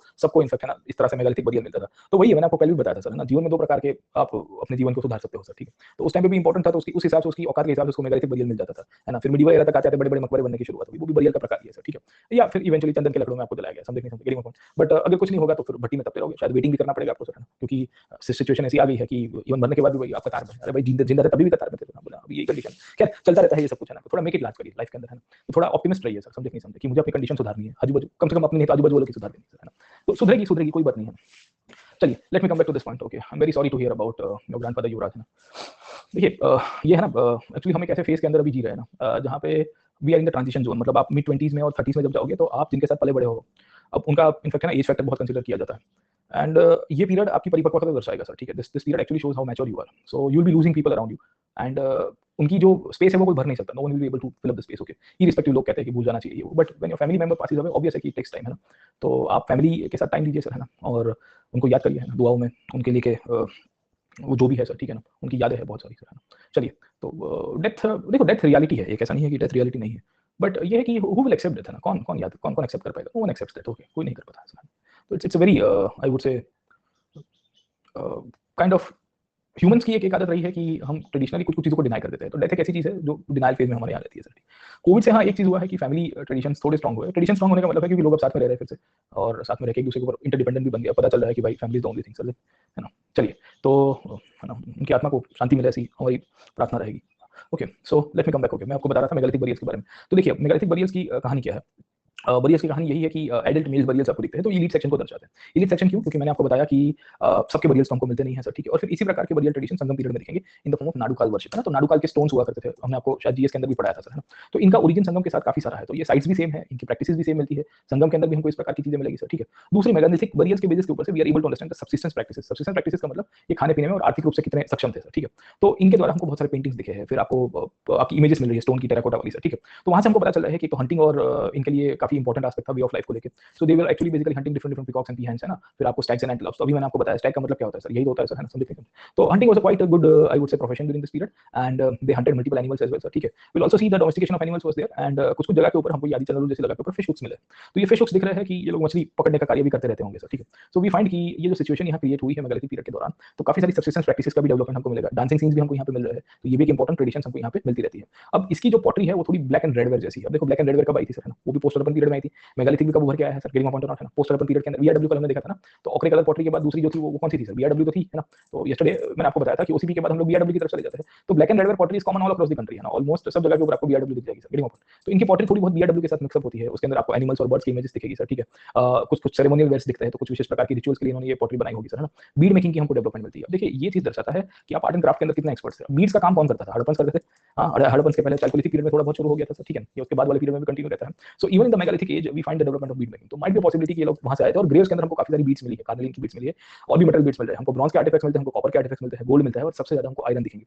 आयरन के ऊपर हमको एग्रीकल्चर इंप्लीमेंट्स दिखते हैं और कारपेंट्री के टूल्स दिखते हैं। ये चीज दर्शाती है कि इनके पास variation of art and craft था। इनफैक्ट एग्रीकल्चर में हमको कहीं कहीं जगह के ऊपर प्लस शेयर मिल गया है। जो हड़प्पा के अंदर मैंने आपको बताया था कि प्लस जो था वो टेराकोटा का बनता था या लकड़े का बनता होगा, इसके लिए ज्यादा जो एग्रीकल्चर प्रैक्टिसेस है उसमें लोग ज्यादा डेप्थ नहीं ला पाते होंगे, या जितना सॉइल को आपको प्लग करना चाहिए वो नहीं कर पा रहे होंगे सर, ठीक है। But Harappans were actually located in a very fertile zone, तो इनको ज्यादा जमीन को हल चलाने की आवश्यकता नहीं थी। बट यहाँ पे आयरन ऑब्जेक्ट्स बहुत मिलेंगे। आयरन ऑब्जेक्ट्स दर्शाते हैं कि ये मेगालिथिक साइट्स के आजू बाजू में कहीं ना कहीं आयरन की अवेलेबिलिटी हुआ करती थी सर, ठीक है। एक चीज हमको पता चलती है मेगालिथिक पीरियड के अंदर कि this was the period of the metallurgical sciences, है ना, कि अभी तक हड़प्पा और उसके अंदर आजू बाजू के पीरियड में हमने देखा कि कॉपर एंड ब्रॉन्ज ही था। यहाँ पे क्या था कि अब आयरन बन रहा है सर, ठीक है, और ये आयरन बन रहा है तो अलग अलग प्रकार की टेक्निक से लोग बनाएंगे सर, है ना। तो एक तो कॉपर एंड ब्रॉन्ज, आपको कॉपर तो पता ही होगा, टीन और ब्रॉन्ज मतलब टीन और कॉपर को लिंक अप करके ब्रॉन्ज बनता था सर, ठीक है। इन्होंने हैमरिंग करके इन्होंने उसको शेप देने की कोशिश की थी, इन्होंने अलग अलग प्रकार के अलॉयज का मिक्सचर करने की कोशिश की थी, और इनफैक्ट यू विल फाइंड कि पतला सा मेटल होता है उसको दबा के इन्होंने एक मोटा मेटल बनाने की कोशिश की ना, thin strips of metal they were bonded together, है ना। तो it's a very advance technique of making the different different materials, जो टूल्स हमको मिले हैं सर, है ना। तो मेटलर्जिकल साइंस भी आपको मेगालिथिक पीरियड में दिखा। तो नो डाउट आप कहोगे ये तो पत्थर के नीचे दफनाने वाले लोग थे, है ना, kind of nomadic, semi nomadic या हाफ सेडेंटरी लोग थे, but they had good technique of this metal production as well sir, ठीक है। इनफैक्ट इनके ज्यादातर जो साइट्स थे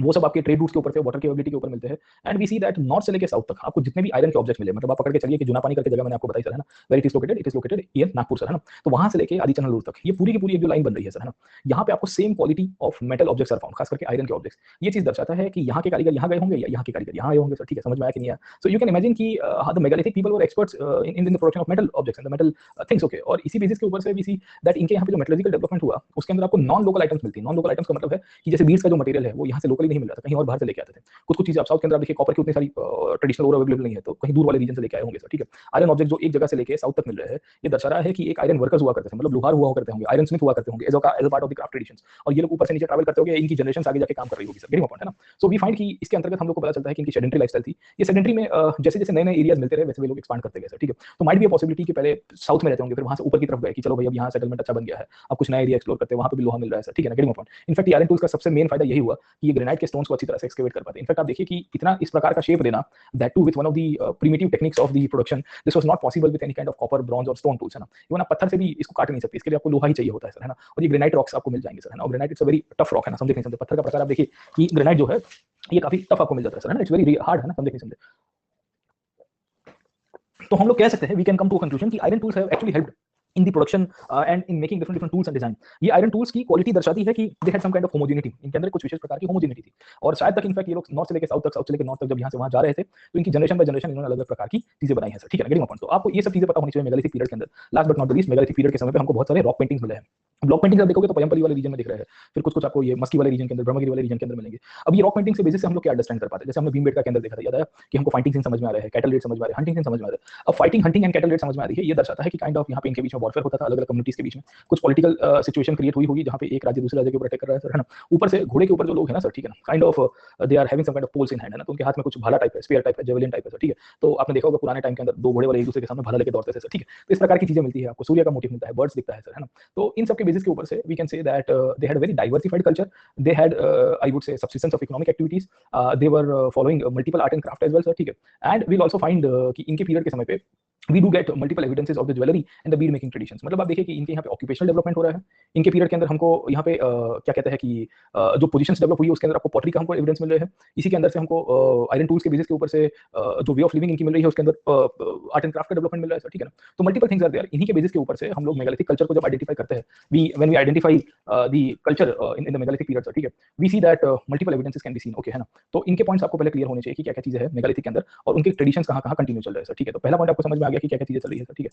तो एक्चुअली ये क्या है कि इसमें क्ले कल्चर यूज हुआ है, व्हाइट कलर का क्ले है, ये जो काउलिन है ना सर, ये क्ले का प्रकार आपको दिखेगा सर, ठीक है। एंड ये इनके पेंटिंग्स के ऊपर से थोड़ा क्लेश ऊपर इनके चीजें बनाई हुई है सर, ठीक है ना। अब टोटल डिपेंडेंट ऑन इरिगेशन नहीं, पूरा नहीं था, पर कुछ कुछ जगह पे इन्होंने इरिगेशन की यूज की थी सर, है ना, अर्ली इरिगेशन की या वाटर की अवेबिलिटी वाली चैनल है, मतलब जैसे यहाँ से नदी जा रही है तो उसके नजदीक में इनका सेटलमेंट होगा, तो फिर उसके आजू बाजू में इन्होंने चैनल्स बना दी होगी सो दैट पानी यहाँ पाए, है ना, तो वाटर सप्लाई के लिए कोई दिक्कत ना हो उनको सर। खैर, तो ये आपके इसके फीचर्स हो जाते हैं। अब यहाँ से आपको जनरली क्वेश्चन क्या पूछे जाते हैं, एक तो मैपिंग बेस्ड क्वेश्चन आता है, एक आध प्रश्न, दूसरे ये फीचर्स के अंदर मेगालिथिक टॉम्स के बारे में आपको पता चलता है। ये इकोनॉमी, देखो आयरन मिलता है ना, तो आयरन से ऑटोमेटिकली इकोनॉमिक एक्टिविटीज आपकी डाइवर्सिफाई हो जाएगी, है, क्योंकि एक पत्थर काटने का काम करेगा, एक खड्डा खोदने का काम करेगा सर, समझ में आ रहा है आपको। आयरन टूल्स से आप पकड़ने की कोशिश करोगे तो दो प्रकार की मैंने आपको कहा था, एक तो वेपन्स के रूप में आपको डेवलपमेंट मिलेगा, दूसरा आप देखोगे तो नॉन वेपन्स का डेवलपमेंट मिल जाएगा सर, है ना। अब वेपन्स के अंतर्गत आप अलग अलग प्रकार का काम करोगे, आयरन स्मिथ उसके लिए अलग से होगा, लुहार जो है, नॉन वेपन्स का भी आयरन स्मिथ अलग होगा। मैं आपको कहूंगा कि एक ही बंदा नहीं बना रहा होगा, क्योंकि एक्सपर्टीज सही होती है सर, है ना, समझे नहीं समझे। दूसरा, इसके अंदर से आप पकड़ने की कोशिश करोगे तो एग्रीकल्चर का काम निकल के आएगा सर, है ना। तीसरा काम इसके अंदर से आप पकड़ने की कोशिश करोगे तो रॉक कटिंग का काम उभर के आएगा सर, है ना। बहुत सारे डाइवर्सिफिकेशन हो जाते हैं सर, ठीक है। इसी तौर के ऊपर अगर आप समझने की कोशिश करोगे तो वी कम टू नो कि एक लोग ट्रैवलिंग का काम कर रहे थे, एक जगह से दूसरी जगह ट्रांजिट का काम कर रहे थे, है ना, तो आयरन टूल्स को बेचने का काम कर रहे थे, यहाँ से और डेस्टिनेशन ए से डेस्टिनेशन बी की तरफ सर, तो मल्टीपल एविडेंसेस हमको मिल जाएंगे सर, है ना। फिर उसके बाद बीड मेकिंग इंडस्ट्री मैंने आपको बताई, तो ये जो bead making industry limited production था, but still we can see, क्योंकि हमको बरियर्स के अंदर दिख रहे हैं सर, है ना। पॉटरी की एक अलग से डेवलपमेंट हो रही है, तो पॉटरी के लिए भी एक अलग से डाइवर्सिफिकेशन था ऑक्यूपेशन के रूप में सर, ठीक है। इसके साथ आप पकड़ने की कोशिश करोगे तो आपको पेंटिंग्स दिख रहा है सर, है ना, तो पेंटिंग्स के लिए अलग से कम्युनिटी होगी जो पेंट कर रही थी उस टाइम के अंदर सर, ठीक है। फिशिंग के लिए अलग से आपको मिल जाएगी सर, समझे नहीं समझे, है ना। एक ग्रुप ऑफ पीपल थे जो इवेंचुअली क्या काम कर रहे थे, वो हंटिंग गैदरिंग का काम कर रहे थे, क्योंकि hunting was also one of the major parts of life sir, है ना। तो कैसे बहुत सारे डेवलपमेंट्स आपको दिखेंगे एग्रीकल्चर के अंदर आपको मिल जाएंगे सर, है ना। फार्मर का काम मिलेगा, एनिमल हस्बेंड्री का काम करने वाले लोग, क्योंकि डोमेस्टिकेशन भी मिल रहा है।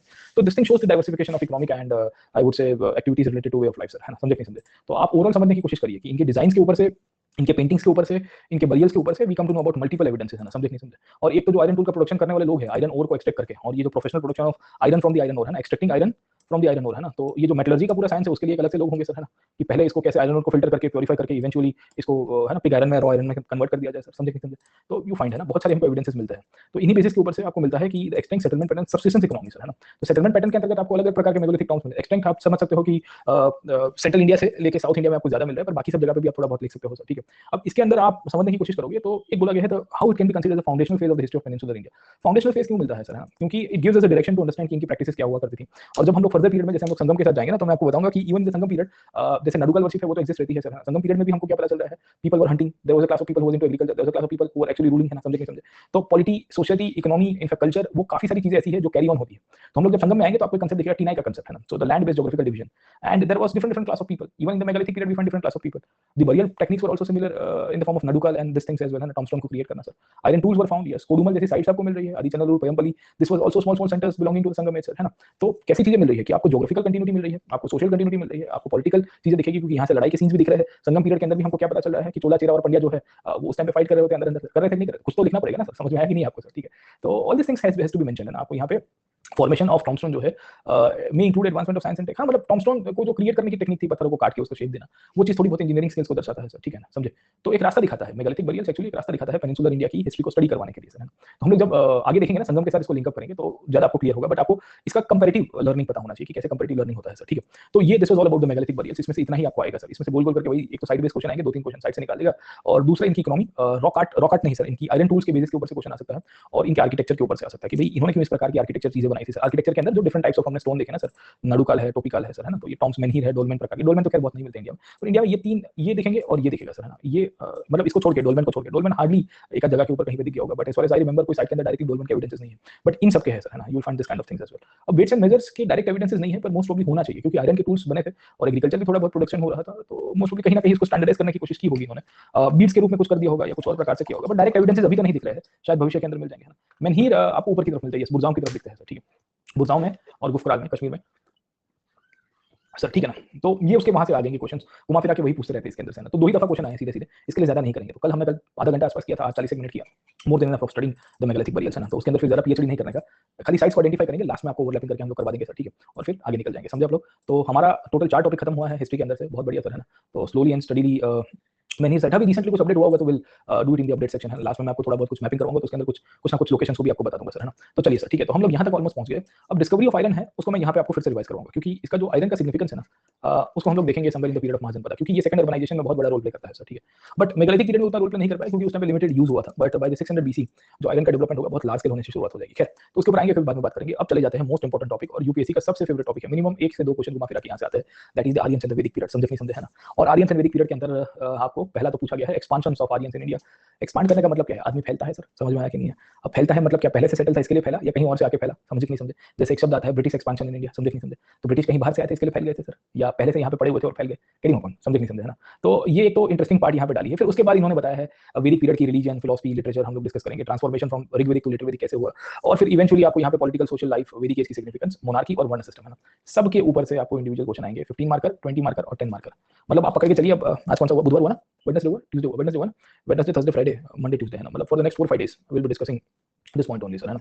पहले अगले 4-5 दिन तक हमारा यही अब चलता रहेगा, जैसे हड़प्पा में हुआ था, अब फिर से यही होगा सर, है ना। तो be prepared for long journey, क्योंकि इसको हम लोग हल्के में नहीं लेंगे सर। और इसमें से बहुत डाइवर्सिफाइड क्वेश्चन पूछता है, इतने डाइवर्सिफाइड क्वेश्चन पूछता है कि मैं भी थक जाता हूं। मैंने बोला इतने सोर्सेज, मतलब इतना टॉपिक कौन निकालता है सर, ठीक है ना, कि इतने सारे सोच सकते हैं। मतलब आप यहाँ इसमें स्टेट पीसीएस का हिस्ट्री जब ऑप्शन कराया ना, तो उसमें मुझे पता था कि इतने ही टॉपिक से आएगा, मतलब उससे बाहर कभी जाता ही नहीं है सर, है ना। अब तो क्या कंपैरेटिव क्वेश्चन भी पूछने की शुरुआत आ जाता है सर, ठीक है ना। So they will ask you in the form of comparative questions as well. अब देखिए मूलतः से इसके अंदर मुझे आपको पहले प्रश्न दिखा देना है, क्योंकि प्रश्न देखोगे तो आपका दिमाग खुलेगा, और दिमाग खुलेगा तो आपको भी अच्छा लगेगा, मुझे भी अच्छा लगेगा सर, ठीक है। और वैदिक एज के अंदर से हम लोग जनरली क्या पढ़ते हैं और किस तरह से कहानी चलती है वो आपको पहले बता देता हूं सर, ठीक है। तो हम लोग इनफैक्ट, है ना, पहले के 3-4 क्लास के अंदर ये सब चीजें देखेंगे सर, है ना। सो ओरिजिन क्या था इनका और सोर्सेज क्या थे। अब सोर्सेज मैं आपको लास्ट में कराऊंगा, क्योंकि ये पूरा वैदिक लिटरेचर का पार्ट है, और वैदिक लिटरेचर में फिर आपका श्रुति लिटरेचर आता है, स्मृति लिटरेचर आता है, और श्रुति लिटरेचर के अंदर फिर वेद, ब्राह्मण या अरण्यकाश एंड उपनिषद। अब सबके ऊपर से इंडिविजुअल क्वेश्चन आ गए कि उपनिषद प्राइमरीली वैदिक थॉट को एनकम्पास करता है, उसके प्रिंसिपल्स को इंक्लूड करता है ना। फिर अरण्यका के ऊपर आया नहीं, अच्छी बात है सर, ठीक है। उसी तौर के ऊपर श्रुति लिटरेचर, स्मृति के अंदर सूत्र दिखेंगे, जिसे हम लोग वेदांत के रूप में पहचानते हैं सर, है ना।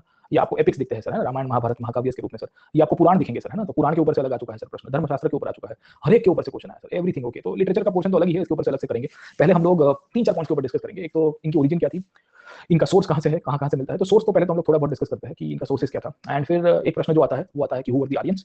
एक प्रश्न यहाँ से बहुत आता है, वो है similarities and differences between the वैदिक एज एंड आईबीसी, मतलब हड़प्पन और आर्यंस के बीच में सिमिलरिटी क्या है, उनके बीच में क्या डिफरेंसेस है, ठीक है ना, और किस तरह से डेवलपमेंट हुआ। मैं आपको ये क्यों बता रहा हूँ, क्योंकि क्वेश्चन आप देखोगे ना, तो अभी ये जो पहले 3-4 बुलेट पॉइंट्स बताए मैंने, इसी के इर्द गिर्द में क्वेश्चन निकाल के लाया हूं सर, ठीक है ना। अब इसमें ज्योग्राफी के अंदर आपको पूछ दिया, examine the various views regarding the human settlements as gleaned from the Vedic sources. Vedic sources मतलब बेसिकली जो वेद के अंदर, खास करके ऋग्वेद के अंदर, यहाँ पे जो ह्यूमन सेटलमेंट्स कहाँ पे हुआ करते थे सप्त सिंधु वाले रीजन में, उसको आप आइडेंटिफाई करिए सर, मानव के विषय में जो सूचना प्राप्त होती है उसके विषय में विभिन्न मतों की समीक्षा कीजिए सर, है ना, वेयर दे वर लिविंग। तो ultimately the geographical knowledge of the Aryans and where they used to live around sir, ठीक है। एक ये प्रश्न पूछा है। एक पूछा है how far the ancient Shruti literature. Shruti literature का मतलब क्या है, जो श्रुत के रूप में, श्लोक के रूप में बने थे। तो वेद, ब्राह्मण, अरण्यका, उपनिषद, ये 4 ही आते हैं, can be used as historical sources. तो आपको पता होना चाहिए कि वेद में हमने क्या क्या इतिहास सीखा है। अब वेद बेसिकली इतिहास की किताबें नहीं थी, तो वेद तो मंत्र के रूप में थे सर। ऋग्वेद तो क्या था, it was in the form of hymn, but eventually we were able to infer multiple political, economic, social things, है ना। तो can be used, yes definitely sir. हमने कैसे उसको एक्सट्रैक्ट किया है उसके ऊपर चर्चा करेंगे, कहां-कहां से चीजें हमको मिल जाती है सर, है ना। तो पॉलिटिकल कंडीशंस के बारे में पता चलता है, सोशल कंडीशंस के बारे में पता चलता है सर, वो लिखेंगे हम लोग सर, ठीक है। फिर एक प्रश्न बहुत इंटरेस्टिंगली पूछा है, 2 प्रश्न कोरिलेट करके इन्होंने पूछे सर, है ना, समझे नहीं समझे। आता हुआ भी इसके अंदर कि archaeology knows of no Aryans and only literature knows of Aryans, है ना, एग्जामिन क्रिटिकली। पुरातत्व विज्ञान आर्यों को नहीं जानता था, केवल साहित्य ही आर्यों को जानता था। मतलब Aryans does not have any archaeological basis, उनका कोई एविडेंसेस बहुत कम मिल रहा है। आपको भी पता होगा कि वैदिक पीरियड के अंदर we get very lesser of the archaeological evidences and we find mainly literary evidence. अब देखो 2015 में ये इन्होंने ऐसा पूछा, 19 में ये क्वेश्चन को थोड़ा ओल्ड वाइन न्यू बॉटल कर दिया, समझे नहीं समझे, है ना, कि there are no literary sources for Harappan, मतलब हड़प्पा के लिए लिटरेरी नहीं है, नो आर्कियोलॉजिकल एविडेंस फॉर वैदिक, है ना, एक्सप्लेन दिस फिनोमेना। अब देखिए अल्टीमेटली सोर्सेज के ऊपर से क्वेश्चन है। अब आप दोनों पीरियड को कॉम्प्रिहेंसिवली समझ गए होंगे तो आपको पता चलेगा कि हड़प्पन में लिटरेरी सोर्सेज थे पर हम लोग डिसिफर नहीं कर पाए। यहाँ पे लिटरेरी सोर्सेज तो है बट नॉट डिसिफर्ड है सर, समझ में आया कि नहीं है आपको। And no archaeological sources for evidence explain this phenomena, आपको ये पता करना है ये ऐसा क्यों हुआ है। अब एक्सप्लेन करने की कोशिश करोगे तो आपको लिखना पड़ेगा कि there were literary sources available but we are not able to decipher it. The same applies to the Vedic period as well. So even the Vedic period, खास करके अर्ली वैदिक पीरियड के साथ आप जब कंपेयर करोगे तो आप लिखोगे कि भाई उस टाइम पे आर्कियोलॉजिकल एविडेंसेस कम है, पर लेटर वैदिक पीरियड तक आते थे क्या मिल रहा है, we find certain archaeological evidences found as well, है ना। बट प्रॉब्लम ये है कि इनके एविडेंसेस स्केटर्ड है, बहुत ही मिनिमम क्वांटिटी के अंदर मिल रहा है सर, गेटिंग और कोरिलेट नहीं कर पा रहे अच्छी तरह से। तो उसको एक्सप्लेन करना है। आप जब पूरा वैदिक पीरियड को समझोगे ना हड़प्पा के साथ कंपेयर करके, तो अच्छी तरह से इसके ऊपर आप ड्राफ्ट करेंगे। हम लोग आगे देखेंगे, इसके ऊपर मैं फिर से आऊंगा सर। मैं आपको ये बताने की कोशिश कर रहा हूँ कि आपको क्वेश्चंस के अंदर अब ट्रेंड पता चलना चाहिए। अब जैसे ये क्वेश्चन पूछा है, critically examine the views regarding the Vedic Harappan relationship in the light of the latest discoveries. 2017 मतलब क्या है, अभी तक चल रहा था कि ये फॉरेन ओरिजिन के लोग हैं और ये इन्वेजन हुआ है, ये वो फलादीन का सर, है ना। On circumstantial evidences Indra stands convicted, याद है कि नहीं है। नई डिस्कवरीज क्या कह रही है कि यहाँ से ट्रांजिशन हुआ है, यहाँ से ट्रांजिशन हुआ। अब ट्रांजिशन का कंसेप्ट हो रहा है, मतलब ये है कि इनके बीच में सिमिलरिटीज होगी कुछ ना कुछ, है ना, समझे कि नहीं समझे, है ना। तो there might be some kind of similarities, क्या है एग्जामिन करना है आपको अल्टीमेटली। तो ट्रांजिशन के रूप में आपको देखना है। राखी गढ़ी के अंदर भी रिसेंटली डीएनए ट्रेड्स मिल गए हैं सर, ठीक है, जो इनके साथ लिंकअप हो रहे हैं सर, केडिंग अकाउंट, समझे कि नहीं समझे, है ना। तो क्वेश्चंस यहाँ से बहुत सारे आ रहे हैं। इनफैक्ट आप क्वेश्चन देखने की कोशिश करोगे तो एकदम एक से एक ढांसू क्वेश्चन आया है सर। आप समझे कि ये क्वेश्चन 1992 में भी आया था कि analyse the differences and similarities between the Indus valley and the वैदिक कल्चर, आया कि नहीं आया सर आपको सर, ठीक है ना। इंडस वैली और वैदिक कल्चर के अंतर्गत कहां से डेवलपमेंट हुआ, है ना। चलिए तो उसके ऊपर मैं आऊंगा sir. Town to village house, है ना, भारतेंदु आप पहले क्लास, कल के क्लास में थे कि नहीं थे। हड़प्पा में क्या हुआ था, पोस्ट हड़प्पन पीरियड तक आते आते, है ना, वो क्यों गांव की तरफ कन्वर्ट हो गए थे सर। हाँ, टाउन टू विलेज क्यों हो गया होगा, what was the reason behind that. तो हमने देखा था कि मैं पानी पानी हो गया, याद है कि नहीं आपको सर, है ना? हड़प्पा की खुद की अर्थव्यवस्था डिक्लाइन में गई थी, लोग माइग्रेट हो रहे थे, तो इसके लिए छोटे कल्चर्स बन गए, गेटिंग पॉइंट है ना? समझे कि नहीं समझे? Deurbanisation led to the gradual decline, समझे आप लोग? ठीक है। तो देखिए क्वेश्चन कहां से आ रहा है, let me come back to this point. अभी तक हम लोग पहले वो 3-4 टॉपिक के ऊपर डिस्कस कर रहे हैं, तो आपको एक क्वेश्चन यहां से आता है, इंडस वैली और वैदिक कल्चर की बात आप आइडेंटिफाई करिए सर, समझे नहीं समझे? गेटिंग पॉइंट हो गया। तो अच्छा, ये कह रहे हैं कि हमको कल पता चला कि ये गाना है, चलो वो बाद में पता चलेगा, धीरे धीरे पता। हमारी कुछ कुछ बातें ऐसी होती है कि काफी लोग है ना समझ नहीं पाते हो थोड़ी, क्योंकि आप क्या है कि क्या कह सकते हैं कि आप बहुत डेडिकेटेड लोग, आप डिसिप्लिन लोग हैं। हम तो क्या भंवरे की तरह भटकते रहते हैं यहाँ से वहाँ, दुनिया को देखते रहते हैं, अच्छा क्या चल रहा है क्या नहीं चल रहा है। तो इसके लिए कुछ कुछ अच्छा है, मतलब इग्नोरेंस इज ब्लिस, है ना? लोग कहते हैं इग्नोरेंस, ये अच्छी बात है सर। जितना कम जानते हैं उतना ही अच्छा रहेगा जीवन के अंदर सर। चलो let me come back to this point. Okay, तो मैं क्या बता रहा था आपको, मैं ये बता रहा था कि कहानी क्या चलती है, और कहानी के अंतर्गत आपको पहले जो क्वेश्चन है वो यहाँ से आता है। ये समझ में आया कि नहीं आपको सर? ठीक है ना, कि क्या कहानी चलती है। हु आर द आर्यंस, इनके सोर्सेज के ऊपर से क्वेश्चन आ चुका है, लिटरेचर में श्रुति स्मृति, इनके यहाँ पे वैदिक और इंडस सिविलाइजेशन को कंपैरेटिव क्वेश्चन आ चुका है, इनकी ज्योग्राफी से क्वेश्चन आया, पॉलिटी और उसके ऊपर से हम लोग कल देखेंगे क्वेश्चन को। पर आपको पहले इनिशियली बता रहा हूँ कि क्वेश्चन कहाँ से निकल रहे हैं सर। ठीक है, आप क्वेश्चन देख लोगे ना तो आपको ट्रेंड पता चलेगा कि मुझे किसको यहाँ पे निपटाना है सर, है ना? इनके रिलीजन के ऊपर से हर बार क्वेश्चन आता है सर, है ना? अब देखिए क्या पूछा है 1987 के अंदर, compare the economic social and religious life of the Indus people with that of early Vedic people and discuss the relative chronology of the Indus and the early Vedic cultures, है ना? मतलब प्री वैदिक कल्चर्स और इंडस कल्चर्स को कंपेयर कीजिए सर, उनके religious को, उसकी life को कंपेयर कीजिए, ये लोग क्या खाते पीते थे, धर्म क्या था सर। ठीक है, यहाँ पे कंपेरेटिव का पूछा, ये पहले 60 मार्कर में आते थे, हाँ अब नहीं आते हैं सर। ठीक है, बट यहाँ पे आप देखोगे तो यहाँ पे आपको बोला गया है डिफरेंसेस और सिमिलरिटीज को लिखिए सर, तो दोनों इंटरलिंक करके आपको आएंगे, आपको दोनों इंटरलिंक करके आएंगे। ये प्रश्न पूछा है the Indus civilisation did not have an abrupt appearance, है ना? कि भाई उसका जो एब्रप्ट एंड नहीं हुआ था काइंड ऑफ, ठीक है। Discuss statement how does the Indus valley civilisation in view of geographical expansion chronology in relation to the Vedic, Indus और वैदिक की ज्योग्राफी क्रोनोलॉजिकल डेवलपमेंट में आपको आइडेंटिफाई करना है कि कैसे एक्सपेंशन हुआ और इवेंचुअली उसका कैसे डिक्लाइन जाता है sir, in relation to the Vedic, समझे? तो आपको बहुत सारी क्वेश्चंस यहाँ से मिलते रहेंगे, ये ज्यादातर क्वेश्चंस आपके रिलीजन के ऊपर है, अभी रिलीजन के ऊपर मैं नहीं जा रहा हूँ सर। ठीक है, बट अगर आप दोनों को समझोगे तो ही आप लिख पाओगे, मैं आपको अभी से ही बता देता हूँ सर, है ना? Till the time you will not understand the interlinking of topics you won't be able to write a good answer, है ना? तो इसके लिए पहले आप फाउंडेशन बनाइए, और फाउंडेशन में कहानी क्या चलेगी, फाउंडेशन में कहानी ये चलेगी कि इनके सोर्सेज क्या है सर। ठीक है, तो वही है कि 1500 तक आते आते तो हड़प्पा के ज्यादातर शहर खत्म हो गए थे, मतलब पोस्ट हड़प्पन पीरियड की शुरुआत हो जाती है, हमने देखा था। ऐसे तो 1800 बीसी से ही डिक्लाइन होने की शुरुआत हो गई थी सर, है ना? But we find by 1500 BC everything end. और उसके बाद एक ग्रुप ऑफ हिस्टोरियंस कहते हैं कि नॉर्थ वेस्ट इंडिया के अंदर एक इंडो आर्यन भाषा बोलने वाले लोग आए सर, जो संस्कृत भाषा थी। ये इनिशियली पंजाब में सेटल हुए और उसके बाद बेसिकली ये लोग गंगा की तरफ चले गए। तो वील फाइंड कि एक थियरी प्रोपोगेट की गई कि भाई एक ग्रुप ऑफ लैंग्वेज स्पीकर्स आता है जो पहले यहाँ पे रहते हैं और कुछ 500-600 साल के बाद after 600 years will be going in this region, है ना? तो यहाँ पे इनफैक्ट रहते थे, फिर यहाँ पे चले गए, और इसी बेसिस के ऊपर ये पीरियड को दो पार्ट के अंदर डिवाइड कर दिया गया। कहा गया कि 1500 के आसपास जब ये आए होंगे तो 1000 तक का जो पीरियड है उस पीरियड तक ये लोग यहाँ पे रहते पंजाब में, सप्त सिंधु वाले रीजन में, and by 1000 they shifted into form of the Ganga valley, जो माइग्रेशन को दर्शाता है सर। ठीक है, तो माइग्रेशन क्या है इसके ऊपर भी मैं चर्चा करूंगा, कहां से आए थे, कौन थे, इन सब के ऊपर भी चर्चा करेंगे। अब याद रखिएगा कि वैदिक पीरियड को समझने के पीछे सबसे मुख्य स्रोत जो है वो है इनका लिटरेचर। अभी लिटरेचर के ऊपर जाऊंगा नहीं, बट 2 मिनट में आपको रिवाइज करवा देता हूं, क्योंकि वैदिक लिटरेचर के ऊपर अलग से हम लोग 2 घंटा चर्चा करेंगे सर, है ना? वो मोस्ट ऑफली मंडे का क्लास होगा हमारा। अभी तो हम लोग 3-4 दिन पॉलिटिकल स्ट्रक्चर उसके ऊपर चर्चा कर रहे हैं, बट मंडे या ट्यूसडे को हम लोग वैदिक लिटरेचर के ऊपर चले जाएंगे सर। ठीक है, वैदिक लिटरेचर में फिर आपको स्मृति स्मृति सब कुछ करा दूंगा, है ना? जितनी भी आता से लेके इति है सब करा देंगे सर, क्योंकि यहाँ से बहुत क्वेश्चन निकलते हैं। इनफैक्ट एवरी ईयर उसने एक या दो एक क्वेश्चन तो निकलता ही है यहाँ से, फिक्स है सर, है ना? तो उसमें पॉलिटी, रिलीजन, लिटरेचर सबसे निकाल देता है सर। ठीक है, अब देखिए उसका सबसे मुख्य स्रोत है ऋग्वेद, और वेद का मतलब ही होता है बेसिकली ज्ञान, समझे नहीं समझे, है ना? तो it signifies some kind of superior knowledge, है ना? तो ओरिजिनल तो ऋग्वेद की कंपाइलेशन होती है करीबन 1200 के आसपास का पीरियड कहा गया है सर। ठीक है, ये भी डेट बहुत ही भारी है क्योंकि इसके ऊपर मैं आता हूँ कि काफी सारी प्रश्न यहाँ पे चलते रहते हैं डिस्कवरीज को लेकर सर। ठीक है, और later on by 1000 BC we come to know about the other Veda were compiled. तो इन्हीं के ऊपर से वैदिक लिटरेचर का डेवलपमेंट हुआ। अब इनिशियली जो वैदिक लिटरेचर था वो बेसिकली हाइम्स के रूप में था, हाइम्स समझ में आता है सर, मंत्र के रूप में थे सर, है ना? तो ऋग्वेद है, यजुर्वेद है, सामवेद है, अथर्ववेद है, they are all in the form of hymns, है ना? तो प्रॉब्लम ये हुआ कि वो कॉमन मैन को समझ में नहीं आ रहा था, इसके ऊपर एक्सप्लेनेशन हुई सर, तो ब्राह्मणीय के रूप में आपको दिखेगा, तो every Veda will have a Brahmana, हर एक वेद का अपना ब्राह्मणी होगा। फिर उसके बाद सोसाइटी के अंदर एक्सपेंशन हो रहा था, नए-नए विचार आ रहे थे, कॉमन मैन को अलग-अलग पड़ाव जीवन के किया जा रहा था कि आपको जीवन में अलग-अलग स्टेज से गुजरना चाहिए। तो उसमें से कुछ लोग ऐसे थे जो संसार छोड़ के गए थे, और संसार छोड़ के बेसिकली वन प्रस्थान में चले गए थे, they went into the forest way of life, है ना? तो वी फाइंड कि जब ये संसार छोड़ के जंगल में चले गए तो वहां से उनकी फिलॉसफिकल डेवलपमेंट हुई, दुनियादारी को समझा सर, है ना? सोसाइटी को छोड़ के गए थे, तो वहां से उन्होंने अपनी अंडरस्टैंडिंग को अरण्यक के रूप में कंपाइल किया सर। ठीक है, तो हर एक वेद होगा उसका अरण्यक होगा, जो बेसिकली अरण्य, अरण्य का मतलब होता है फॉरेस्ट, ग्रीनरी सर, है ना? तो they highlighted the way of life in a very different way sir, समझे नहीं समझे? And eventually will see that पूरी की पूरी इन सब की फिलॉसफी जो थी वो कंपाइल कर दी गई in the form of Upanishad, क्योंकि ये बहुत भारी चीजें थी, it was very huge thing to understand. तो फिर यहाँ पे गुरु शिष्य की परंपरा डेवलप होती है, और गुरु शिष्य की परंपरा के तहत कुछ शिष्यों ने प्रश्न पूछा कि मैं कौन हूं सर, है ना? तो किसी ने कहा कि तुम चौथे हो सर, गेटिंग अपॉइंट है ना, you are the fourth one. तो फिर इसके ऊपर आऊंगा मैं, ये फोर्थ वन की कहानी क्या है सर। ठीक है, तो अब चतुर्थम हो सर, है ना? तो फिर पूरी की पूरी philosophy, every philosophy was encompassed in the form of Upanishad sir. ठीक है, तो Brahmana were the prose explanations of the Veda, Veda were in the form of the hymns, getting a point, है ना? तो ब्राह्मण्य जो थे, या ब्राह्मणास लिखते हैं पर ब्राह्मण्य बोलते हैं उसको, तो ब्राह्मण्य एक्चुअली प्रोज का एक्सप्लेनेशन था, it was a detail explanation of what is been contained in the वैदिक लिटरेचर सर। ठीक है, तो ये आपका श्रुति लिटरेचर है, ये श्लोक के रूप में पास ऑन हुआ था, ओरल हिस्ट्री का ट्रेडिशन था, एक जनरेशन से दूसरी जनरेशन हो रहा था। इन सबका कंपाइलेशन हुआ होगा most of in the Gupta period, क्योंकि बाय दैट टाइम लिखापट्टी शुरू हो जाती है सर, गेटिंग अपॉइंट, है ना? तो पैराग्राफ फॉर्म के अंदर हमको मिल जाएगी सर, है ना? चलिए, तो एक तो ये मिलेगा। ये श्रुति लिटरेचर जो था उसके अंदर जो वेद है सबसे मेन है, क्योंकि इसको अपुरुषीय कहते हैं। अपुरुषीय क्यों कहते हैं? क्योंकि इसका कंपाइलेशन ब्रह्मा ने किया था सर। ठीक है, और जो 7 ऋषि थे जो पृथ्वी के ऊपर आए थे सर, है ना? वहां से आपकी ये गुरु पूर्णिमा का बेसिस बनता है सर, है ना। आदि योगी को प्रसन्न किया था इन्होंने सर, है ना, महादेव को प्रसन्न किया था, तो महादेव ने कहा था कि आप रास्ता दिखाइए लोगों को सर, है ना। तो ये Saptarishi were the one super the original compilers of the Veda, Rigveda के कंपाइलर की मैं बात कर रहा हूँ। और फिर उनके बोल नहीं थे, बोल बेसिकली थे ब्रह्म के, मतलब गॉड के एटर्नल एंटिटी के बोल थे, तो इसके लिए उसको अपौरुषीय कहा गया है, मतलब ह्यूमन के द्वारा कंपाइल नहीं किया गया, it has been compiled. And the वाणी, आकाशवाणी जिसे हम लोग पहचानते हैं ना सर, हम कहते हैं कि आकाशवाणी हुई थी, सो ये इसी तौर के ऊपर उसको कंसीडर किया जाता है सर, है ना। तो ये सप्तऋषि के ऊपर आऊंगा, coming to the Saptarishi as well, कि उनका क्या सिग्निफिकेंस है सर, ठीक है। देखिए सप्तऋषि एग्जिस्ट करते थे कि नहीं करते थे, तो आप देखोगे तो एग्जिस्ट करते थे, है ना। आपको हिस्टोरिकल बहुत सारे एविडेंसेस मिल रहे हैं।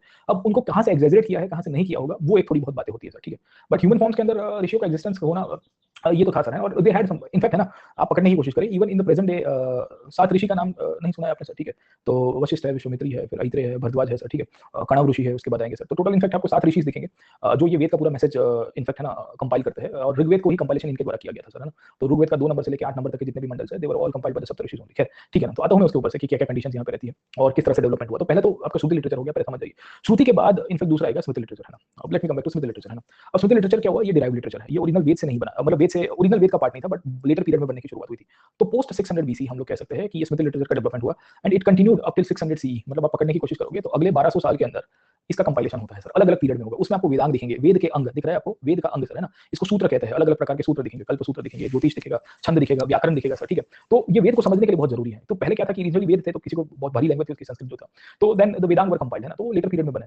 उसी तौर के ऊपर उपनिषद थे, उपनिषद के अंदर फिलॉसफी ऑफ वेद थी, पर कॉमन मैन को फिलॉसफी समझ में बहुत टफ लग रही थी, क्योंकि फिलॉसफी का अल्टीमेट रास्ता यही था कि भाई जीवन के अंदर सार क्या होना चाहिए, मोक्ष कहां से मिलेगा सर। तो ये मोक्ष के फिर अलग अलग रास्ते दिए गए, किसी ने बेसिकली अलग अलग पीसेस बनाए, एंड वहां से शब्द दर्शन, ऐसे स्कूल्स ऑफ इंडियन फिलॉसफी जिसे हम लोग आस्तिक दर्शन कहते हैं। आस्तिक क्यों कहते हैं, क्योंकि ये वेद को मानता है सर, है ना। तो this is known as Astik Darshan, it believes in वेद, इसका ओरिजिन ही वेद से हुआ है, उपनिषद की फिलॉसफी से जुड़ा हुआ है सर, ठीक है। तो हम लोग पढ़ेंगे उसके साथ लिंक अप कैसे होंगे। फिर बड़ा वेद था, अब जो वेद था बहुत भारी था समझने के लिए, तो उसके बाद उसके ऊपर से कमेंट्री लिखी गई और बना उपवेद। उपवेद का मतलब है उसका छोटा वर्जन सर, ठीक है। जैसे आप पकड़ने करोगे आपको यजुर्वेद दिखेगा, यजुर्वेद का उपवेद मिलता है, स्थापत्य वेद है ना, धनुर्वेद आपको मिल जाएगा सर, ठीक है। तो ऐसी कहानी आपको मिलेगी। फिर एपिक्स बनते हैं, एपिक्स में आपको पुराण आ जाएंगे, फिर महाभारत आएगी, फिर आप देखोगे तो रामायण आ जाएंगे सर, समझे नहीं समझे, है ना। तो ये बहुत ही इंटरेस्टिंग पार्ट इसके अंदर से मिलेगी। अरण्यक फॉरेस्ट के बारे में होता है या वेद की डिराइव्ड है। देखिए वेदों से डिराइव्ड है, उनका ओरिजिन तो वेद के साथ ही है, बट उसमें जो फिलोसफिकल अंडरस्टैंडिंग जो फॉरेस्ट लाइफ के साथ जुड़ी हुई है वो भी इसके अंदर से मिल जाती है सर, है ना, गेटिंग अपॉन।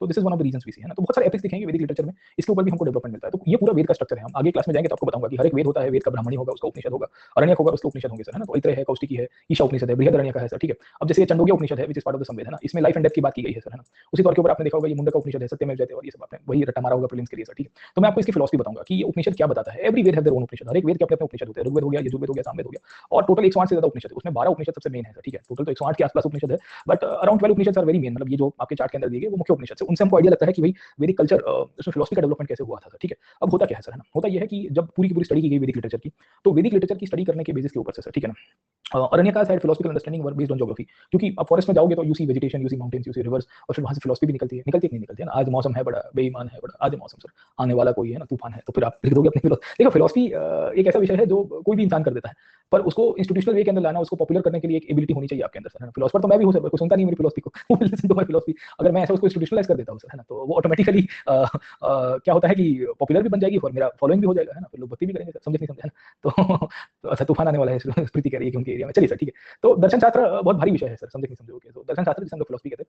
एक्चुअली मैं पहले स्टेट बोर्ड में था यहाँ गुजरात में सर, ठीक है। पहले तो गुजराती मीडियम में था और फिर मुझे सीबीएसई में डाला गया इंग्लिश मीडियम में, तो मेरे को एक्चुअली ट्रांजिशन हुआ मेरे साथ। तो यहाँ स्टेट बोर्ड में पहले इंग्लिश में डाला तो आई वाज नॉट फैमिलियर, मतलब थोड़ा कल्चरल शॉक होगा, उसमें भी फिर मुझे सीबीएसई में डाल दिया गया। तो सीबीएसई में किताब आती थी दर्शन, भारतीय दर्शन। तो मुझे लगा कि ये जो दर्शन है ना, आप पता नहीं आप में से कितने लोगों ने पढ़ा है सर, वेरी अब नए सिलेबस में निकाल दिया तो मुझे नहीं पता, बट इन अवर टाइम मैंने थोड़ा बहुत साल सीबीएसई में पढ़ा था, 2-3 साल, तो तब मैंने ये किताब देखी थी सिद्ध दर्शन, है ना। तो इनफैक्ट है ना ये दर्शन, मैंने तो पहली बार मैं किताब देखी हिंदी में, बोले दर्शन क्या होता है, तो मुझे लगा कि इसमें भक्ति भक्ति होगी, मंदिर की कुछ बात ही होगी, फिर इसके अंदर क्या कहते हैं काइंड ऑफ जो वो ना कथा की कहानियां होगी सर, है ना। फिर किताब खोली मैंने, मैं देख रहा हूँ, मैंने बोला इसमें तो कोई भक्ति भक्ति की बात ही नहीं हो रही, और इसमें आत्मा और ब्रह्म की बात हो रही है, और वैदिक सभ्यता की बात हो रही है सर, उपनिषद की कुछ बातें की गई। तो was very much like know confuse, मैंने बोला ये सब्जेक्ट तो भारी लगता है, इसको पास होना बहुत टफ होता है, क्योंकि एग्जाम स्कूल में तो वही था ना सर कि कैसे पास करना है सब्जेक्ट को सर, है ना, अल्टीमेटली। तो उस टाइम पे I am not able to recall, but most probably primary के लास्ट फेजेस में मैंने उसको देखा था सर, छठे सातवें के आसपास का पीरियड होगा मोस्ट प्रोबब्ली, ना उसी टाइम के अंदर, क्योंकि तभी मेरा ट्रांजिशन हुआ था इधर से उधर में, कहां से वहां जा रहा था। चलिए सर, ठीक है। तो let me come back to this point. अब देखिए होता क्या है, हिस्टोरियंस ने जब पूरे वेद को पढ़ा और वेद के जो लिटरेचर को एनालिसिस किया, हर एक वेद को अरण्यक को, तो उनके बेसिस के ऊपर से उन्होंने टाइमलाइन को डिसाइड किया। उन्होंने कहा कि भाई ये जो पूरी की पूरी वेदिक कंपाइलेशन है वो अलग अलग फेजेस में बनी है। Rigveda one of the earliest Veda था, और उस टाइम पे आर्यों के बारे में हमको जानकारी मिलती है, और ये आर्यंस जो थे ये कहीं पे सप्त सिंधु वाले रीजन में रहते थे, है ना। और उनकी वे ऑफ लाइफ बहुत ही डिफरेंट थी compared from the older text. Older text का मतलब है कि 1000 बीसी के आसपास मैंने आपको बताने की कोशिश की कि दूसरी किताबें भी लिखी जाती है ना, सामवेद, यजुर्वेद, अथर्ववेद, ठीक है। तो इनके बेसिस के ऊपर से इन्होंने कहा कि ये अर्ली वेदिक पीरियड है। और अर्ली वैदिक पीरियड में political condition, social condition, economic condition, everything was different. समझ में आया कि नहीं आपको? Even religion was different, even geography was different, the area of settlement was also different है ना। सो इन द लेटर वैदिक period when other literature was compiled, जब तो पता चलता है कि इनकी पॉलिटी, सोसाइटी, इकोनॉमी, लिटरेचर सब कुछ बदल गया है सर, है ना। तो इसके लिए कहा गया कि भाई इसको एक पीरियड के रूप में कंसीडर नहीं कर सकते, क्योंकि इनके यहाँ पे बहुत चेंजेस हुए हैं सर, ठीक है ना, गेटिंग पॉइंट। तो this is one of the reasons we see that based on the literature study, Vedic literature का हमने जो स्टडी किया है उनके बेसिस के ऊपर से यहाँ पे हमने इसको दो पार्ट के अंदर डिवाइड कर दिया, getting point. So the primary reason for the division of the वैदिक लिटरेचर इज दिस ओनली, और the Vedic period is this only कि based on the literary studies we came to a conclusion, we मतलब the British came to a conclusion, क्योंकि सबसे पहले इनका ही काम था ये कि भाई ये अलग है और ये अलग है, और सच्ची में थोड़ा अलग भी है, क्योंकि एरिया बदल गया है इनका। पहले पंजाब में रहते थे, पंजाब मतलब सप्त सिंधु वाले रीजन में थे, सरस्वती वैली में थे, वहां से गंगा जमुना में शिफ्ट हो गए हैं सर, है ना। तो जब आप ज्योग्राफी बदलते हो तो ऑटोमेटिकली आपका कल्चर, रिलीजन सब कुछ बदल जाएगा सर, ऑब्वियस है ना। आप गुजरात में पहले रहते थे and then you migrate to Canada और यू माइग्रेट टू यूएसए, है ना, तो ऑटोमेटिकली आपका कल्चर वल्चर सब कुछ बदल जाएगा, ठीक है। वही कंडीशन यहाँ पे हो जाती है, समझे आप लोग, ठीक है। तो होता क्या है कि ये जो आर्यन की जो कहानी है सर, ठीक है, ये यहाँ से शुरू होगी। और जब वैदिक लिटरेचर को एनालिसिस किया गया, व्हेन द वैदिक लिटरेचर वाज एनालाइज्ड सर, ठीक है, तो उसके बाद we see that multiple question emerge in the form of the history sir, है ना। पहला प्रश्न आया कि आर्य कौन थे सर, है ना, क्योंकि हड़प्पा का डिक्लाइन इन्होंने जब 1920s में पूरी थियरी को प्रोपोगेट किया सर, तब तो कह दिया था कि it was a sudden decline sir, getting point, कि कौन है ये लोग, कहां से आ जाते हैं, है ना, अल्टीमेटली इनकी क्या कहानी है सर, समझे कि नहीं समझे। तो इसके अंदर से चार पांच चीजें हमको दिखेगी सर, है ना। तो पहला प्रश्न आता है कि the original home of the Aryans, कि who were the Aryans, getting point, है ना, कि आर्यंस कौन हुआ करते थे सर, है ना। हम सब मल्टी डायनामिक पर्सनालिटी आपको मिल जाएगी, है ना। वो गोविंदा आपने पिक्चर देखा है, कौन सा मूवी था सर, राजा बाबू था ना सर, किसका था सर, ठीक है। तो उसमें वो अलग अलग प्रकार की वेशभूषा धारण करता है, तो वैसे ही हम भी कर देते हैं, चलिए सर, है ना। ये किसी स्टूडेंट ने हमको बनवा के दी, नहीं ये तो मैंने ही बना, नहीं किसी स्टूडेंट ने दिया था, स्टूडेंट मेड मी, है ना, मेड फॉर मी, है ना, कि सर मैंने आपको बना के दिया, मतलब कोई बात नहीं, लगवा देते, चलिए सर, ठीक है। So let me come back to this point, okay. एक तो original home of the Aryans, कौन थे आर्यंस, क्योंकि लिटरेचर के ऊपर से इन्होंने कुछ कुछ पॉइंट्स के ऊपर हाईलाइट कर दिया और कह दिया कि आर्यंस जो थे वो बाहर के लोग थे सर। इनफैक्ट लिटरेचर के साथ साथ इन्होंने कुछ कुछ प्रकार की रेशियल पॉलिसी को हाईलाइट किया वेस्टर्न हिस्टोरियंस ने, और कहा कि ये मोस्ट प्रोबेबली बाहर के थे, ये बाहर के थे, इसके लिए कब आए भारत के अंदर उसको भी इन्होंने हाईलाइट कर दिया। और इन्हीं के बेसिस के ऊपर से इन्होंने कहा कि ऋग्वेद इतनी पुरानी होगी सर, है ना, गेटिंग पॉइंट। तो तीन से चार प्रकार के प्रश्न आपको यहाँ से दिखेंगे। ये तीन से चार प्रकार के प्रश्न क्यों दिखेंगे, क्योंकि भारत के अंदर ये जो वैदिक लिटरेचर का स्टडी सबसे पहले होने की शुरुआत हो जाती है 1750s के बाद, एंड पर्टिकुलरली 1760s, 1770s और 1780s के बाद आते आते इनफैक्ट ब्रिटिश हिस्टोरियंस और उनका एक पूरा रिसर्च भारत के अंदर करने की शुरुआत करता है। तो उसमें एक एशियाटिक सोसाइटी ऑफ बंगाल नाम की संस्था आपको दिखेगी, विलियम जोन्स के द्वारा बनाई हुई, याद है आपको। ये वो टाइम था जब भारत के अंदर इनको बहुत रुचि थी इंडियन कल्चर, इंडियन रिलीजन को देखने के लिए। और ये ब्रिटिश ही थे जो इनफैक्ट ये जो पूरी की पूरी वेद है, उपनिषद है, उन सबका स्टडी करते हैं। ये जोनाथन डंकन जैसे लोग बनारस के अंदर संस्कृत कॉलेज की स्थापना करेंगे, बनारस में जाके संस्कृत कॉलेज बने, क्यों, क्योंकि उनको ऐसा नॉलेज था कि Banaras was very old city और यहाँ बहुत सारे पंडित बैठते हैं, प्रखर पंडित लोग सर, है ना, तो they might help us in the understanding of Indian culture and religion sir, getting point, है ना। तो होता क्या है कि we come to know that the British were involve into this point. और ये ब्रिटिश ही थे जब इन्होंने वेद का स्टडी किया, इन्होंने भारतीय कल्चर को पढ़ा, और फिर उसके बाद अलग अलग प्रकार के स्कॉलर्स आए भारत में, तो विलियम जोन्स आया, फिर उसके बाद चार्ल्स विल्किन आता है। चार्ल्स विल्किन अगर आप देखोगे तो भगवद गीता को ट्रांसलेट कर देगा सर। और फिर 1837 तक आते हैं, 1830 तक आते हैं, प्रिंसेप जैसे लोग आएंगे जो अशोक को डिसिफर कर रहे थे। और by this time the British had great interest into the Indian culture and religion, क्योंकि बुद्धिज्म के ऊपर रिसर्च हो रहा है, भारत में वैदिक पीरियड के ऊपर रिसर्च हो रहा था। और तभी 1850s के पीरियड में 1850 में ये मैक्स मिलर उभर के आया। तो ओरिजिनली तो ये तो जर्मन बंदा था, पर ब्रिटेन में रहता था सालों से, और भाई साहब ने अपनी थियरी दे दी कि भाई आर्यंस जो थे ये एक रेशियल ग्रुप है, और ये रेशियल ग्रुप होने के नाते ये भारतीय लोग नहीं थे, ये कहीं बाहर से आए थे, ये मैंने स्टडी किया है सर। और इसकी थियरी को भारत की यूनिवर्सिटी में पढ़ाया भी गया, लोगों ने मान भी लिया, और यहाँ से आपको एक कंसेप्ट आ जाएगा जिसे हम लोग क्या पहचानते हैं, that is known as the foreign origin identity of Aryans, getting point, है ना। और फॉरेन ओरिजिन के अंतर्गत भी म्यूलर क्या कहता है कि ये इनफैक्ट है ना रेशियल टर्म है, it is known as ethnic group, है ना, गेटिंग पॉइंट। तो म्यूलर कहता है कि ये जो आर्यंस है, ये जो आर्य लोग है सर, है ना, ये मूलतः से एक रेशियल ग्रुप था, एक विशेष प्रकार की नस्ल थी सर, जो सेंट्रल एशिया या यूरोप के कोई प्रदेश से आई होगी सर, और ये लोग माइग्रेट होकर भारत में इवेंचुअली सेटल हुए हैं ओवर पीरियड ऑफ टाइम, है ना। तो Muller one of the earliest आपको ये ऑथर दिखेगा जो आर्यंस के ऊपर अपना कमेंट करता है, क्योंकि सब लोग रिसर्च कर रहे थे अलग अलग पीरियड में, कोई वेद को पढ़ रहा था, कोई उपनिषद को पढ़ रहा था, तो इसने वेद के अंदर आर्यंस का ओरिजिन आइडेंटिफाई किया कि कहां से निकलता है सर, ठीक है। अब ये क्यों लिखा था मैक्स म्यूलर ने, तो अल्टीमेटली मैंने आपको पिछले क्लास के अंदर भी बताया था कि कॉलोनियल व्यू ऑफ हिस्ट्री की कहानी क्या है, याद है आपको।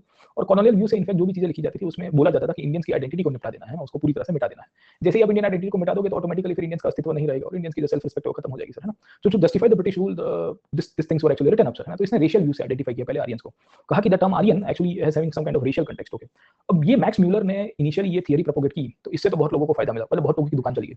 उसमें दुकान चलती है जर्मनी के अंदर सर। अब कहानी यह है कि 1850 में उसने सबसे पहले थियरी को प्रोपोगेट किया था, और ये प्रोपोगेट किया गया थियरी, उसके बाद जर्मनी के लोगों को मजा आ गई, क्योंकि जर्मनी उस टाइम पे यूनिफिकेशन हो रहा है, और जर्मन यूनिफिकेशन के अंतर्गत 1850 से लेके 1870s के बीच में जर्मनी के लोग इकट्ठा होने के लिए फाइटिंग कर रहे थे। म्यूलर ने जो थियरी प्रोपोगेट की उसके कुछ कुछ जर्मनी के ऑथर्स को मजा आ गई, आपने कार्ल पेनका का नाम सुना होगा सर।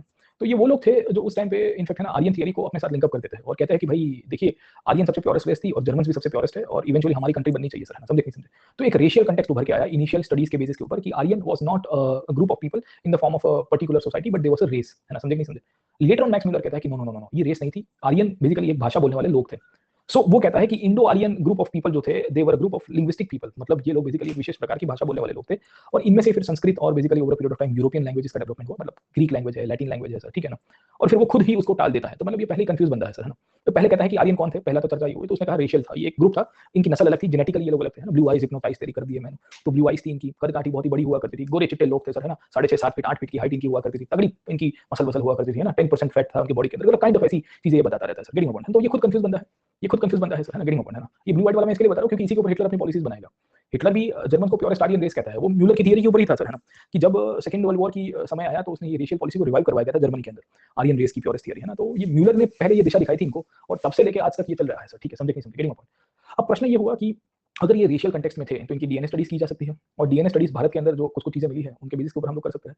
अब कहीं पे भी ऐसा देखने को नहीं मिल रहा है कि इंडिया के अंदर जो वैदिक पीरियड से जो स्केलेटन्स थोड़े बहुत मिले हैं, they were having similarity with the European people, है ना, या आर्यंस जिसे आप जर्मन के रूप में ये लोग कहते हैं सर, गेटिंग पॉइंट। तो आज की तारीख में ये खत्म हो गया, ये रेशियल एक ग्रुप नहीं था, it was not ethnic group, it was a group of language speaker, और इनकी एक भाषा हुआ करती थी जिसे हम लोग कहते हैं इंडो आर्यन।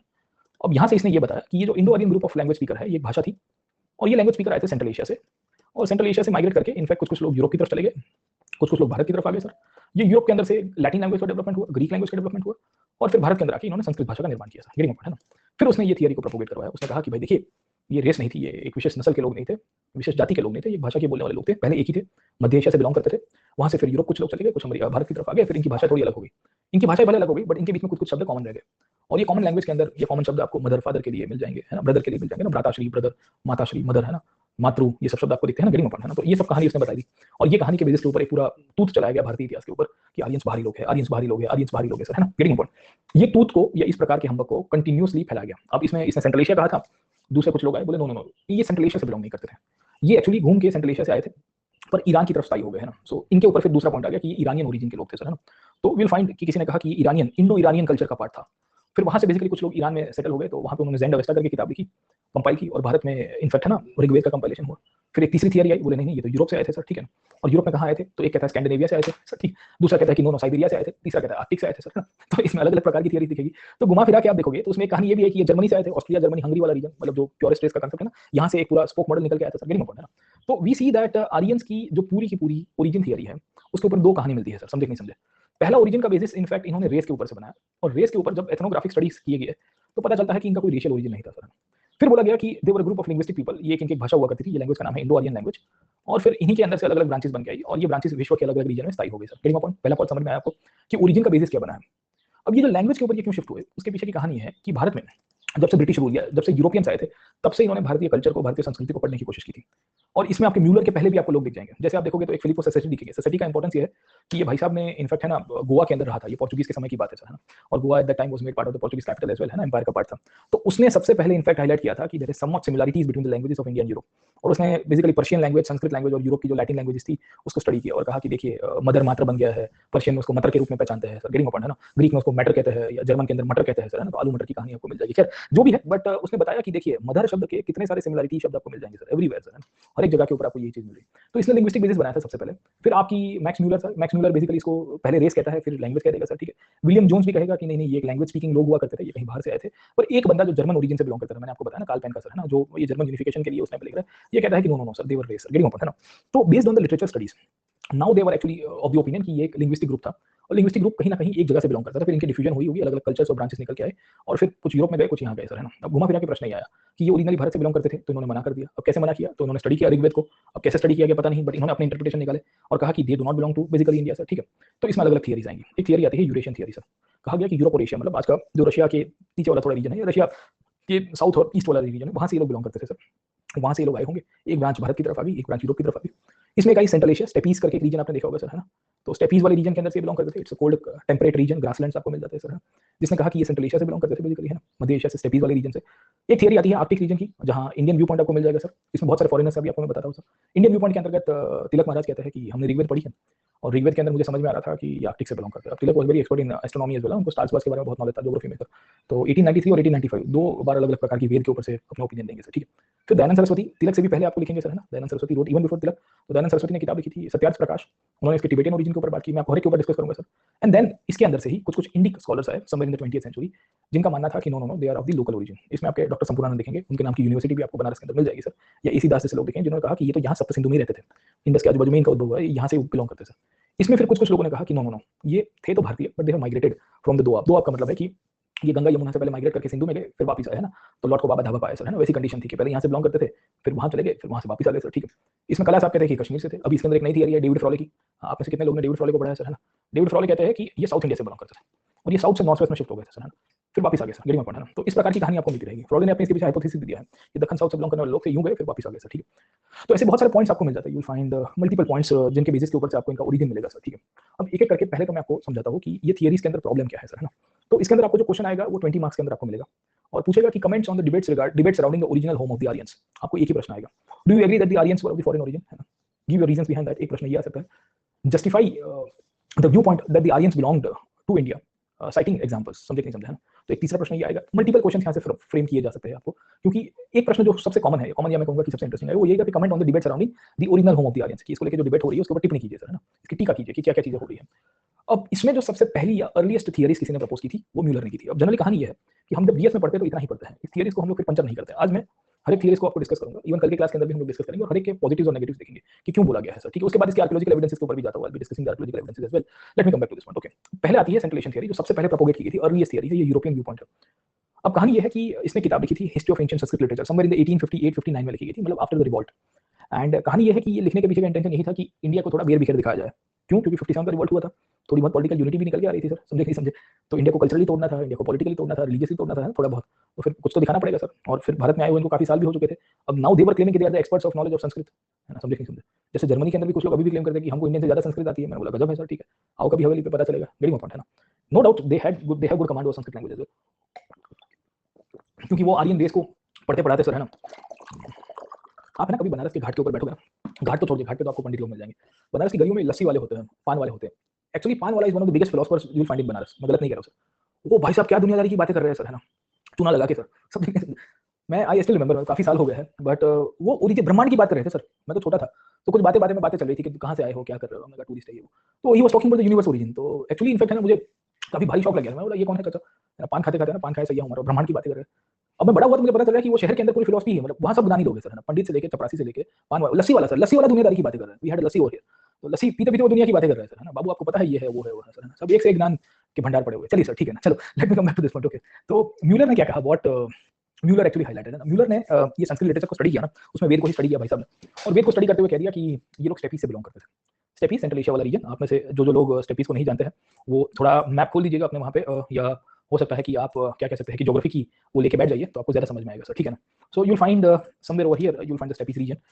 ये वाले रीजन में आपको स्टेपीज दिखेगा सर, ठीक है ना, getting my point, okay. So you will find थोड़ा इसे और नीचे चले जाइए सर, आपको यहाँ दिख जाएगा सर, ठीक है। तो it's a temperate grassland. Temperate grassland का मतलब ये है आज की तारीख में बहुत ठंडा है, और इसको बेसिकली टेम्परेट क्यों कहते हैं, क्योंकि ग्रासलैंड दो प्रकार के होते हैं, एक ट्रॉपिकल होता है और एक टेम्परेट होगा। ट्रॉपिकल आपको अफ्रीका के अंदर सवाना दिख जाएगा सर, ठीक है ना, और बाकी सारे आपको टेम्परेट ही दिखते हैं ज्यादातर। खैर, सो यू सी दैट उसमें वेल्स है, डाउन से, अलग अलग प्रकार की, ऑल अबाउट द वर्ल्ड। चलिए, तो इसने कहा कि the original home of the Aryans was actually steppe, और आर्यंस मूलतः से प्री हिस्टोरिक पीरियड थे, पीपल थे, मतलब मोस्ट प्रोबब्ली नियोलिथिक पीपल होंगे।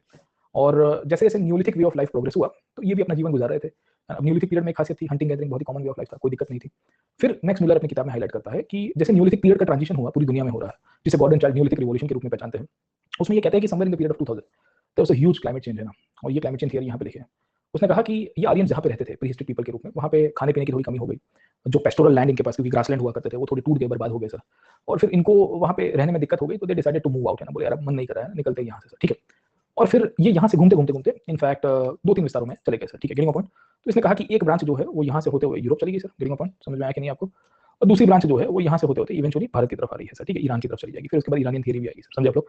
तो ऐसी कुछ कहानी यहाँ पे बनती है। So he talked about that there was a dispersal of people in bands. Bands का मतलब वही ग्रुप के अंदर, लार्ज ग्रुप्स के अंदर 5, 10, 25 नहीं आते थे, पर 50-60 हजार के आसपास लोग होंगे जो एक जत्थे में चलते थे।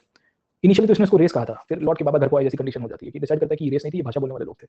और फिर उसने ये बताया कि ये लोग भारत में जब आए ना, तो यहाँ की जो स्थानिक सभ्यता, कौन सी सभ्यता थी, अब 1859 में इनको पता नहीं था कि उस टाइम पे हड़प्पा सभ्यता एग्जिस्ट करती थी, क्योंकि इंडस सिविलाइजेशन कब डिस्कवर हुआ, 1921 के अंदर। तो इसने कहा कि वो जो नॉर्थ इंडिया में कुछ था ही नहीं, या छोटे छोटे जो कल्चर्स थे वहां पे अपनी डोमिनेशन एस्टैब्लिश कर दी और संस्कृत भाषा को इंट्रोड्यूस कर दिया। गजब लोग हैं। जब सेंट्रल एशिया में रहते थे तब संस्कृत भाषा नहीं बोलते थे, पर जब भारत में आए तो they started using Sanskrit language. वाह, वो भी हाईएस्ट लिटरेचर। आप ऋग्वेद का संस्कृत कभी पढ़िएगा, आपको पता चलेगा इतनी क्वालिटी बेस्ड संस्कृत है। अचानक उनको ब्रह्म ज्ञान हो गया, नहीं नहीं नहीं हम संस्कृत बना देते हैं। तो वहां क्या बोलते होंगे सर, बोले वहां तो नॉर्मैडिक लोग थे, भारत में आगे रिफाइंड कल्चर। वाह वाह वाह, इंडस का पानी पीते अचानक से ऊर्जा आ गई, प्रोटीन शेक था क्या कोई प्रकार का, रेड बुल था, हाँ, अचानक ही दिमाग की बत्ती जल जाती है सर, गेटिंग ज्ञान की प्राप्ति हो गई, they introduce Sanskrit language, introduction दिया, मतलब ये थियरी भाई साहब की, समझे आप लोग, ठीक है। तो यहाँ पे आके इन्होंने, ये म्यूलर ने बताया कि they settle over this region and eventually they started compiling Sanskrit, they establish political power, and यहाँ से इनकी थियरी चलेगी सर, समझे आप लोग। इसने इनफैक्ट बहुत सारी सिमिलरिटीज इसके ऊपर बताई। इसने कहा कि देखिए, मैं क्यों बता रहा हूँ कि ये एक ही प्रकार के लोग थे, कि लैंग्वेजेस बहुत सारी हैं। जैसे आर्या करके शब्द आप जो आर्यंस के लिए यूज कर रहे हो, वो फॉरेनर शब्द है सर, है ना। संस्कृत के अंदर आर्य का मतलब ही होता है अरी, और अरी का मतलब है विदेशी। ये लोग विदेशी थे, ये अपने आप को प्रूव करने के लिए अपने आप को आर्यन कह रहे हैं, समझे कि नहीं समझा। बिकॉज मैं फॉरेनर होता, मैं कहूंगा कि मैं विदेशी हूँ, विदेशी हूँ, तो ऐसी बात है, लेकिन वो कहता है कि जो आर्यन शब्द भारतीय संस्कृति में, लिटरेचर में संस्कृत में आया था, वैसे ही यूरोप के अंदर कुछ कुछ भाषाओं में एरीन करके शब्द थे। तो आर्य और एरीन सेम है, मुझे तो नहीं लगता है, पर इसने कहा कि सेम है सर, गेटिंग। फिर ये कहता है कि ये देखिए, आर्य और एरीन तो सेम है, पर इनका लिंग्विस्टिक डेवलपमेंट अफगानिस्तान से हुआ होगा, क्योंकि सेंट्रल एशिया से अफगानिस्तान गए, वहां से नीचे की तरफ आए थे। इसके लिए अफगानिस्तान वाले रीजन में भी आपको हरई व आर्य ऐसे शब्द आपको मिल जाते हैं, है ना, गेटिंग। फिर उसके साथ साथ ये भी कहता है कि ये जो एशिया माइनर, मतलब आज का जो सेंट्रल एशिया वाला जो रीजन है सर ना, वहाँ पे एग्रीकल्चर डोमेस्टिकेशन इन्होंने करना शुरू कर दिया था, और फिर वहाँ से माइग्रेट होकर आए, तो यहाँ पे भी इन्होंने डोमेस्टिकेशन ऑफ एनिमल्स और पेस्टोरल एक्टिविटीज को किया। उसमें इसने डीएनए स्टडीज भी बता दी, और इसने कहा कि देखिए, जो नॉर्थ इंडिया में रह रहे लोग हैं, उनकी DNA similar to the Central Asia के साथ रहने वाले लोगों के साथ मिलती है। खैर पूरी तरह से नहीं मिलती है, कुछ कुछ मिलती है, क्योंकि अगर आज की तारीख में आप क्या कहते हैं, जीन मैपिंग करोगे, डीएनए मैपिंग कहते हैं उसको, कि हमारे अंदर कितने लोगों के जीन्स है सर, ठीक है। अगर मतलब इसको अगर करना शुरू कर दिया, तो भारत में जो सो कॉल्ड काफी लोग क्लेम करते हैं कि हम फलाने रीजन से बिलोंग करते हैं, उसकी हवा निकल जाएगी सर, सब कुछ है ना, कि किसके अंदर कितना मतलब जो जीन क्रॉस ब्रीडिंग हुआ है सर, समझे, तो पूरी इतिहास निकाल देता है। चलिए सर, ठीक है ना। सो वी सी दैट ये वहां तक बताता है 1850s के बाद का पीरियड, मतलब उस टाइम पे डीएनए का तो डेवलपमेंट नहीं हुआ था, पर वो कहता है कि द लुक्स, डीएनए तो बाद में बना ना, डीएनए तो 1859 में उतना नॉलेज नहीं था, बट ये कहता है कि the looks of the steppe people, है ना, जो दिखने में कैसे थे, उनकी traits of the steppe people, है ना, the traits of the steppe people is similar to the north Indian people, कद काठी में वैसे ही लगते होंगे सर, है ना, गिरिंग। और फिर इसमें अलग अलग प्रकार की इसने कहानी बताई। इसने कहा कि देखो, ये जो आर्य शब्द है, ये विदेशियों के लिए यूज हुआ है। मेगास्थिनीस ने भी एक शब्द का यूज किया था अपनी किताब के अंदर, इंडिका में, जहां पे उसने अराइनोइस करके एक शब्द लिखा था, और वो कहता है कि अराइनोइस was a word which was used for the people living outside India, तो बेसिकली वेस्ट एशिया के वाले या वेस्टर्न पार्ट के अंदर। तो घुमा फिरा के ये हमेशा एक ही चीज कहेगा कि भाई ये बाहर के लोग हैं, ये बाहर से आए थे, और बाहर से इनकी ओरिजिन है सर, ठीक है ना। तो एक तो इनकी सेंट्रल एशियन थियरी आपकी चलती रहती है कि भाई ये सेंट्रल एशिया से आए। अब ये जब थियरी इसने प्रपोज की, उसके ऊपर मैं भी आऊंगा कि इसमें कहाँ प्रॉब्लम हो गए थे सर, है ना। ये थियरी को और पुश किया गया, और किसी ने कहा कि ये हो सकता है सेंट्रल एशिया से माइग्रेट होकर आए होंगे in the pre history period, but इनका मूल जो घर है वो इंडो ईरानियन के रूप में इनको कंसीडर किया जा सकता है, ये सेंट्रल एशियन नहीं कंसीडर किया जा सकता। ये इंडो ईरानियन क्यों हो सकता है, क्योंकि ईरान वाले रीजन में जब आर्यंस का डेवलपमेंट हुआ, उसके थोड़े समय के पहले किताब लिखी गई ज़ेंडाविस्टा, और भारत वाले रीजन के अंदर ऋग्वेद को उसी पीरियड के अंदर कंपाइल किया गया है, 1200 बीसी के आसपास का पीरियड बोला गया है। और ये दोनों की दोनों किताबों के अंदर काफी सिमिलरिटीज मिलती है। तो हो सकता है कि करीबन 2000 बीसी के बाद जब प्री हिस्ट्रिक इंडिया से लोग ट्रांजिशन कर रहे थे, या प्री हिस्ट्रिक पीरियड से, तब इनकी शाखा ईरान और भारत के रीजन में, सेंट्रल एशिया के नीचे वाले रीजन में स्थायी हुई होगी, और फिर वहां से इनकी दो ब्रांचेस बन गई होगी। तो इनका ओरिजिनल होम है वो सेंट्रल एशिया नहीं किया जा सकता, इनका ओरिजिनल होम है वो ईरान होगा सर, गेटिंग पॉइंट, समझे नहीं समझे। सेंट्रल एशिया से घूम के बहुत साल पहले आ गए थे, पर ईरान वाले रीजन में स्थायी हो गए थे, समझे नहीं समझे, गेटिंग पॉइंट। तो इसके कारण क्या बोला गया, वी सी कि यहाँ पे कहा गया कि the root might be the Central Asia, but the original home, क्योंकि जो कल्चरल ट्रेड्स मिलते हैं, जो सिमिलरिटीज दिखती है, वो ईरान के साथ ज्यादा है। कल्चरल ट्रेड्स दिखते हैं, जो सिमिलरिटीज है वो ईरान के साथ ज्यादा है, ठीक है। और उसके पीछे इन्होंने कारण बताया सर, समझे नहीं समझे। ये कारण नहीं, इन्होंने बताया कि ज़ेंडाविस्टा जो पारसी लोगों की सबसे पवित्र किताब बनती है ओवर पीरियड ऑफ टाइम, और ऋग्वेद, दोनों के अंदर वर्ड आर्य दिखता है। ज़ेंडाविस्टा के अंदर नदियों के नाम भी लिखे गए, हप्त हिंदू, जो ऋग्वेद के अंदर सप्त सिंधु के रूप में लिखे गए। ज़ेंडाविस्टा में दानवों को अहूर कहा गया, ऋग्वेद के अंदर असुर मिल जाता है। ऋग्वेद के अंदर सोम दिखता है, ज़ेंडाविस्टा के अंदर होम दिखता है। आर्यंस के बारे में ऋग्वेद में लिखा गया है कि उन्होंने दास लोगों को बंधक बनाया था, गुलाम लोग थे। तो जहां दास शब्द ऋग्वेद में लिखा गया, वही दाह शब्द, ह शब्द जो है वो अवेस्ता में लिखा गया है, गेटिंग पॉइंट। इनफैक्ट इसी के कारण ये बोला गया कि आर्यंस और ईरानियन दोनों कंटेम्परेरी थे, और ये ईरानियन ही थे जो आर्यंस के रूप में भारत में आए। समझ में आया कि नहीं आपको, ये आर्यंस ही थे जो ईरानियन मूल के थे, जो भारत में आते हैं। और ईरानियन कल्चर से they were greatly influenced, and this is one of the reasons कि इसको ईरानियन ओरिजिन के साथ जोड़ा गया, और इनको इंडो आर्यन की जगह कहा गया कि दे वर इंडो ईरानियन पीपल। अब ज़ेंडाविस्टा में एक जगह दिखाई गई है जिसका नाम है अरियाना वेजो। ज़ेंडाविस्टा में एक जगह बोली गई है जिसका नाम है अरियाना वेजो। ऐसा कहा गया है कि अरियाना वेजो जो है ये पामीर प्लेटू वाले रीजन में, पामीर नॉट पता है कि नहीं पता आपको सर, है ना, तो you might be aware about, यहाँ पे आया है sir, this is the Pamir not, it is the not of the mountain in the plateaus, है ना, हिंदू कुश के ऊपर। तो ओरिजिनली ये इनफैक्ट पामीर प्लेटू, पामीर नॉट वाले रीजन में स्थायी हुए थे, और फिर वहां से मैंने आपको बताया कि ये अरियाना वेजो करके जो जगह है, ये वहां पे आई है। अरियाना वेजो की बात की गई है, the place which is mentioned in the Zend Avesta, और बोला गया है कि यहाँ से माइग्रेट हुए, इवेंचुअली एक ब्रांच ईरान में चली गई, जिसने ईरानियन कल्चर को, पारसी संस्कृति को जन्म दिया 500-600 साल के बाद, और एक ब्रांच कहाँ पे आ गई, ये पंजाब में आ गई सर, गेटिंग माय पॉइंट, समझे कि नहीं समझे।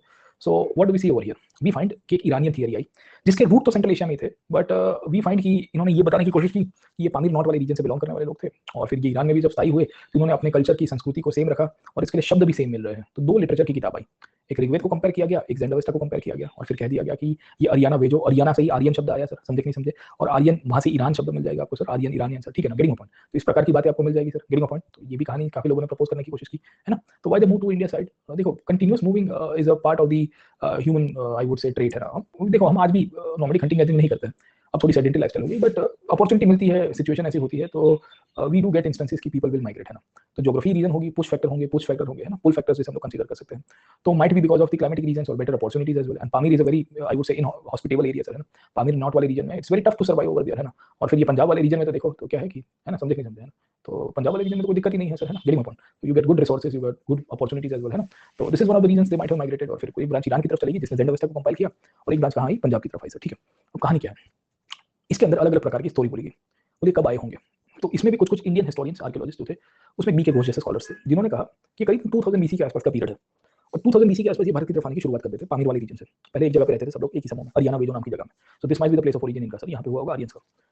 एंड फिर वहां से 2000 तक इंडिया में आए फिर 400-500 साल तक इन्होंने यहाँ से वहाँ, इधर चला मैं उधर चला, जाने कहा मैं किधर चला किया। फिर 1500 तक आते थे, इनके अंदर अचानक से एक आकाशवाणी होती है, और ये भारतीय बन गई, इंडियनाइज बन गए, संस्कृत लिखना शुरू कर दिया, एक से ढांसू लिटरेचर कंपाइल कर दिया सर। समझे नहीं समझे, समझ में आ गया। कई बड़े ज्ञान आ गए इनके अंदर ना। पंजाब में पानी पिया उन्होंने, इंडस का बोले हाँ शक्ति मां, ठीक है ना, गेटिंग अप। तो दे बिकेम इंडियनाइज्ड, तो they started following the Indian culture, Indian trade, समझे। तो एक फॉरेन के अंदर थियरी में कुछ कुछ इंडियन इंडोलॉजिस्ट मतलब जो बंदा भारतीय संस्कृति का, भारतीय कल्चर का स्टडी करता है सर, है ना, तो वो इंडियन बन गए सर, है ना, गेटिंग पॉइंट। तो ये एक ईरानियन थियरी आगे मैं पढ़ाऊंगा आपको इसके साथ लिंक अप करके सर, है ना। वही तो बता रहा हूँ सर, उसको हम लोग जब क्रिटिसाइज करेंगे ये थियरी को लिखेंगे कि how come a nomadic community living in the pastoral areas suddenly came to India first of all, and after coming to India reach to stage of an enlightenment within 100 year. 100 साल में enlightenment की तरफ चले गए, और इतनी highly classified way of Sanskrit language compile की, और ऋग्वेद की अगर फिलोसफी पढ़ लिया तो आपको पूरा ज्ञान मिल जाएगा दुनियादारी का सर। समझे नहीं समझे, तो ये कैसे इनफैक्ट पॉसिबल है सर, समझे नहीं समझे। तो इसके लिए तो उसको कहते हैं कि ये फॉरेन ओरिजिन के लोग थे नहीं, ये इंडिजिनस ही थे, क्यों अपन, है ना। तो एक तो आपको समझ में आ रहा है कि एक सेंट्रलेशन थियरी है, दूसरा क्या है सर, ऋग्वेद है। दोनों कंटेम्पररी है, ज़ेंड अवेस्टा भी इसी पीरियड में 1200 बीसी में कंपाइल किया गया था, उसके आगे पीछे के पीरियड में, और ऋग्वेद को भी इनफैक्ट इसी पीरियड के कंपाइलेशन में माना गया है। ये वेस्टर्न हिस्टोरियंस ने माना है, मैंने नहीं माना है।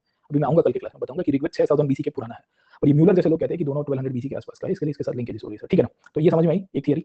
उसके बाद तीसरी आती है जिसे हम लोग कहते हैं यूरोपियन थियरी सर, है ना। अब यूरोपियन थियरी की कहानी क्या है, ये तो विलियम जोन्स था ना, जिसने संस्कृत लैंग्वेज का एस्टैब्लिशमेंट और लैटिन लैंग्वेज के बीच में रिलेशनशिप बना दिया था।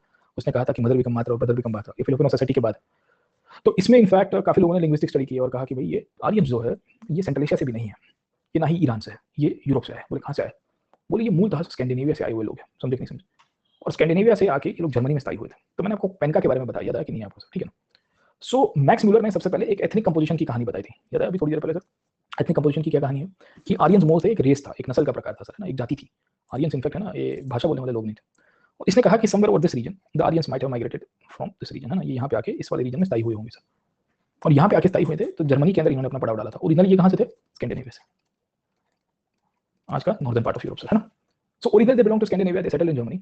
और ये एक रेस थी, जर्मनी के अंदर फिर कोई आया नहीं बाहर वाला, तो ये सबसे प्योरेस्ट रह गए, गेटिंग अपॉन, क्योंकि कोई मिक्सचर नहीं हो पाया, यहाँ से आके स्थायी हो गए, बस करो।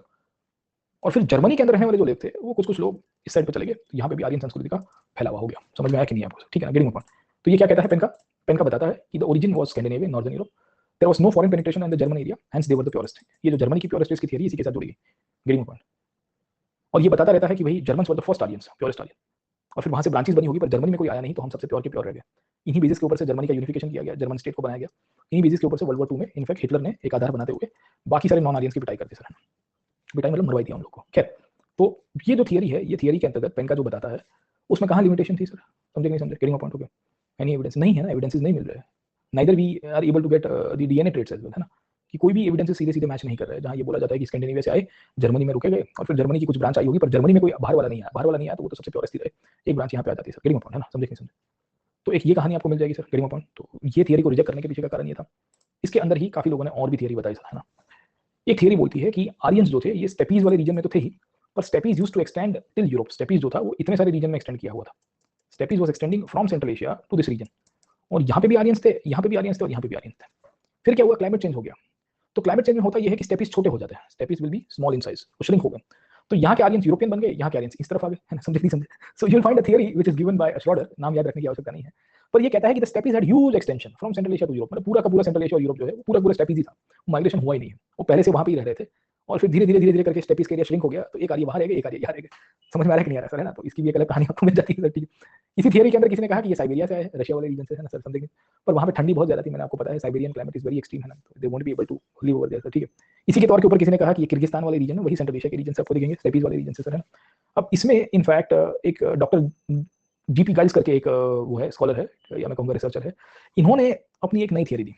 इन्होंने ना लैंग्वेज और आर्कियोलॉजी दोनों को कंबाइन किया, और उसने कहा कि based on the linguist and the archaeological study of human bones and human remains, homo sapiens sapien की प्री हिस्ट्रिक यूरोप में क्या कंडीशन थी। तो उसने कहा कि यूरोप के अंदर बहुत सारी भाषा में एक टर्म दिखता है वाइरोस, समझे नहीं समझे। और उसने कहा कि जब न्यूलिथिक कल्चर यूरोप में डेवलप हो रहा था उस समय के दौरान एक बहुत प्रकार की इनफैक्ट है ना कॉमन प्रकार की चीजें उभर के आई थी सर, है ना? उसमें डोमेस्टिकेशन हुआ था, एग्रीकल्चर का थोड़ा बहुत डेवलपमेंट हो रहा था, छोटे मोटे सेटलमेंट्स हो रहे थे। और ये जो वायरो लोग हैं वो यूरोप में अलग अलग विस्तार में रह रहे थे सर, है ना? Getting point. इसने ये पूरी कहानी बताई यूरोप के अंदर, प्री हिस्ट्रिक यूरोप के साथ लिंकअप करके। अब वो कहता है कि यूरोप के अंदर ये जो वायरो शब्द मिल रहा है which is used by multiple European language speaker in the present day, ये लोगों का ओरिजिन एक था। So the people who were using this word wiros in the language they had common origin. और उसने कहा कि ये सब पेस्टोरल लोग थे। उसने कहा कि ये लोग एग्रीकल्चर के बारे में जानते थे। उसने कहा कि इन लोगों के डोमेस्टिकेशन ऑफ एनिमल्स भी किया था। अब आप समझिए कि if you want to live a pastoral way of life, आपको घास फूस चाहिए, आपको एग्रीकल्चर करने के लिए फ्लैट लैंड चाहिए, आपको क्लाइमेट थोड़ा उतना ठंडा नहीं चाहिए क्योंकि बहुत एक्सट्रीम क्लाइमेट में आप सर्वाइव नहीं कर पाओगे। अगर आप कह रहे हो कि रशिया, यूरोप, आर्कटिक या पामीर नॉट वाले रीजन में इनफैक्ट है ना ये लोग का ओरिजिन हुआ है, तो एक्सट्रीमली इम्पॉसिबल है क्योंकि यहाँ तो बहुत ठंडी पड़ती है। ये जो वायरोस शब्द बोलने वाले जो लोग थे, ये मूल तरह से ओरिजिन इनका हुआ है ऑस्ट्रिया के अंदर, हंगरी वाले रीजन में, सेंट्रल यूरोप से लेके ईस्टर्न यूरोप तक के ट्रांजिशन पीरियड में। और फिर यहाँ से माइग्रेशन हुआ होगा क्योंकि जितने भी न्यूलिथिक कल्चर्स मिल रहे हैं वो कल्चर्स में pastoralism was an important trait of way of life. And important trait जो था वे ऑफ लाइफ में, उसमें pastoralism can not survive in the cold areas. तो आप कह रहे हो कि प्री हिस्ट्रिक पीरियड से अगर आर्यन पीरियड में ट्रांजिशन हो रहा है, पहले ठंडे विस्तार में नहीं रह सकते क्योंकि आदमी जब ट्रांजिशन कर रहा है तो उसके अंदर भी उसको सर्वाइवल के लिए तो कुछ चाहिए होगा ना। Getting point. तो ये भाई साहब कुछ अलग कहानी बताते हैं। ये कहते हैं कि नहीं ये ऑस्ट्रिया से बिलोंग करते थे, घुमा फिरा के आप देखोगे तो जर्मनी वाला ही थियरी चला जाएगा। समझे नहीं समझे? गेटिंग पॉइंट है ना? समझे? तो ये कहानी इन्होंने बता दी सर, है ना? तो इन सब के बेसिस के ऊपर से बहुत सारे लोगों ने फॉरेन ओरिजिन का कंसेप्ट को हाईलाइट किया। और जो इनिशियल फॉरेन ओरिजिन के थिंकर्स थे या कहेंगे कि रिसर्चर्स थे, इन्होंने इनफैक्ट एक एक प्रकार की पॉइंट्स को बताया कि ये विदेशी, ये विदेशी, ये विदेशी। और विदेश में central Asia, Europe, Germany, Austria, Scandinavia, Siberia, अलग अलग प्रकार की पॉइंट दिखी सर, है ना? तो पहला पॉइंट आपको समझ में आया कि यहाँ पे फॉरेन ओरिजिन थियरी को यूरोपियंस कैसे देख रहे थे। अब यही फॉरेन ओरिजिन की थियरी को कुछ कुछ लोग भारत के अंदर भी थे जो बताएंगे। बट अभी आज हम लोग यहाँ पे ब्रेक लेते हैं और कल हम लोग जब कंटिन्यू करेंगे तो मैं तिलक जी से कंटिन्यू करूंगा कि इंडियन स्कॉलर्स इसको कैसे देखते हैं सर, है ना?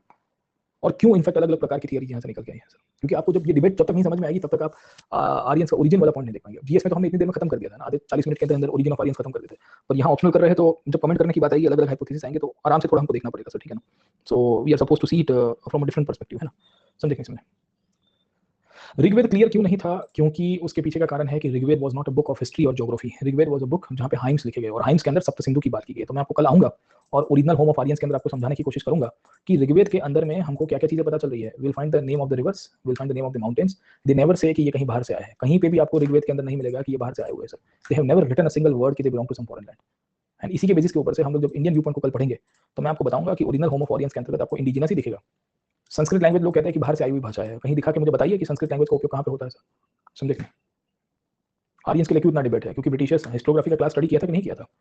Historiography is the crux to understand the debate of Aryans, क्योंकि Britishers wanted to show us a colonial view point on us. They wanted to superimpose that Indians does not have any identity, Indians have a lost identity, they do not, and this is one of the reasons they are ruling over us. हमारे ऊपर शासन कर रहे हैं, उसके पीछे का कारण ही ये बताया सर, है ना? तो ये आपको पूरा क्लियर हो जाना चाहिए सर, ठीक है ना? Getting point. दीपांशु मुझे एप्लीकेशन पे मैसेज कीजिए, ठीक है? सो कुछ काम होगा तो please message on the application, okay? चलिए सर, ठीक है।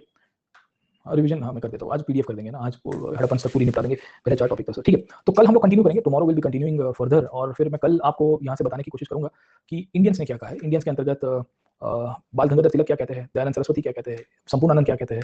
फिर हम लोग देखेंगे कि क्यों ये इंडिजिनस है, उसके पीछे आर्कियोलॉजिकल एविडेंसेस क्या मिल रहे हैं, उसमें डेविड फ्रॉली क्या कहते हैं, सप्त सिंधु के अंदर नदियों का क्या महत्व है, इन्वेजन हुआ था तो एविडेंसेस कहाँ मिल रहे हैं सर, है ना? ऋग्वेद को लेकर ये कहाँ गलत पड़ गए हैं सर, है ना? और फिर इवेंचुअली हड़प्पा और इंडस सिविलाइजेशन के बीच में डिफरेंसेस क्या थे, हड़प्पा और इंडस सिविलाइजेशन के बीच में सिमिलरिटीज क्या थी सर, है ना? Everything needs to be discuss. अभी तो बाकी है सर, है ना? अभी तो शुरू हुआ है और अभी देखेंगे आगे क्या होता है सर, ठीक है ना? तो कल का क्लास भी हमारा ये पहले 3 टॉपिक के ऊपर जाएगा। मोस्ट ऑफ यहाँ तक हम लोग डिस्कस करेंगे, ज्योग्राफी तक कल चले जाएंगे सर। उसके बाद परसों से will be starting with polity, society and economy sir, है ना? अभी तो बहुत टाइम है, अर्ली वेदिक पीरियड को देखना है, लेटर वेदिक को देखेंगे। तो मोस्ट ऑफ ये पकड़ के चलिए 3-4 सेशन हमारे यहाँ निकल जाएंगे सर, ठीक है? चलिए bye, please take care and stay safe, I will see you tomorrow.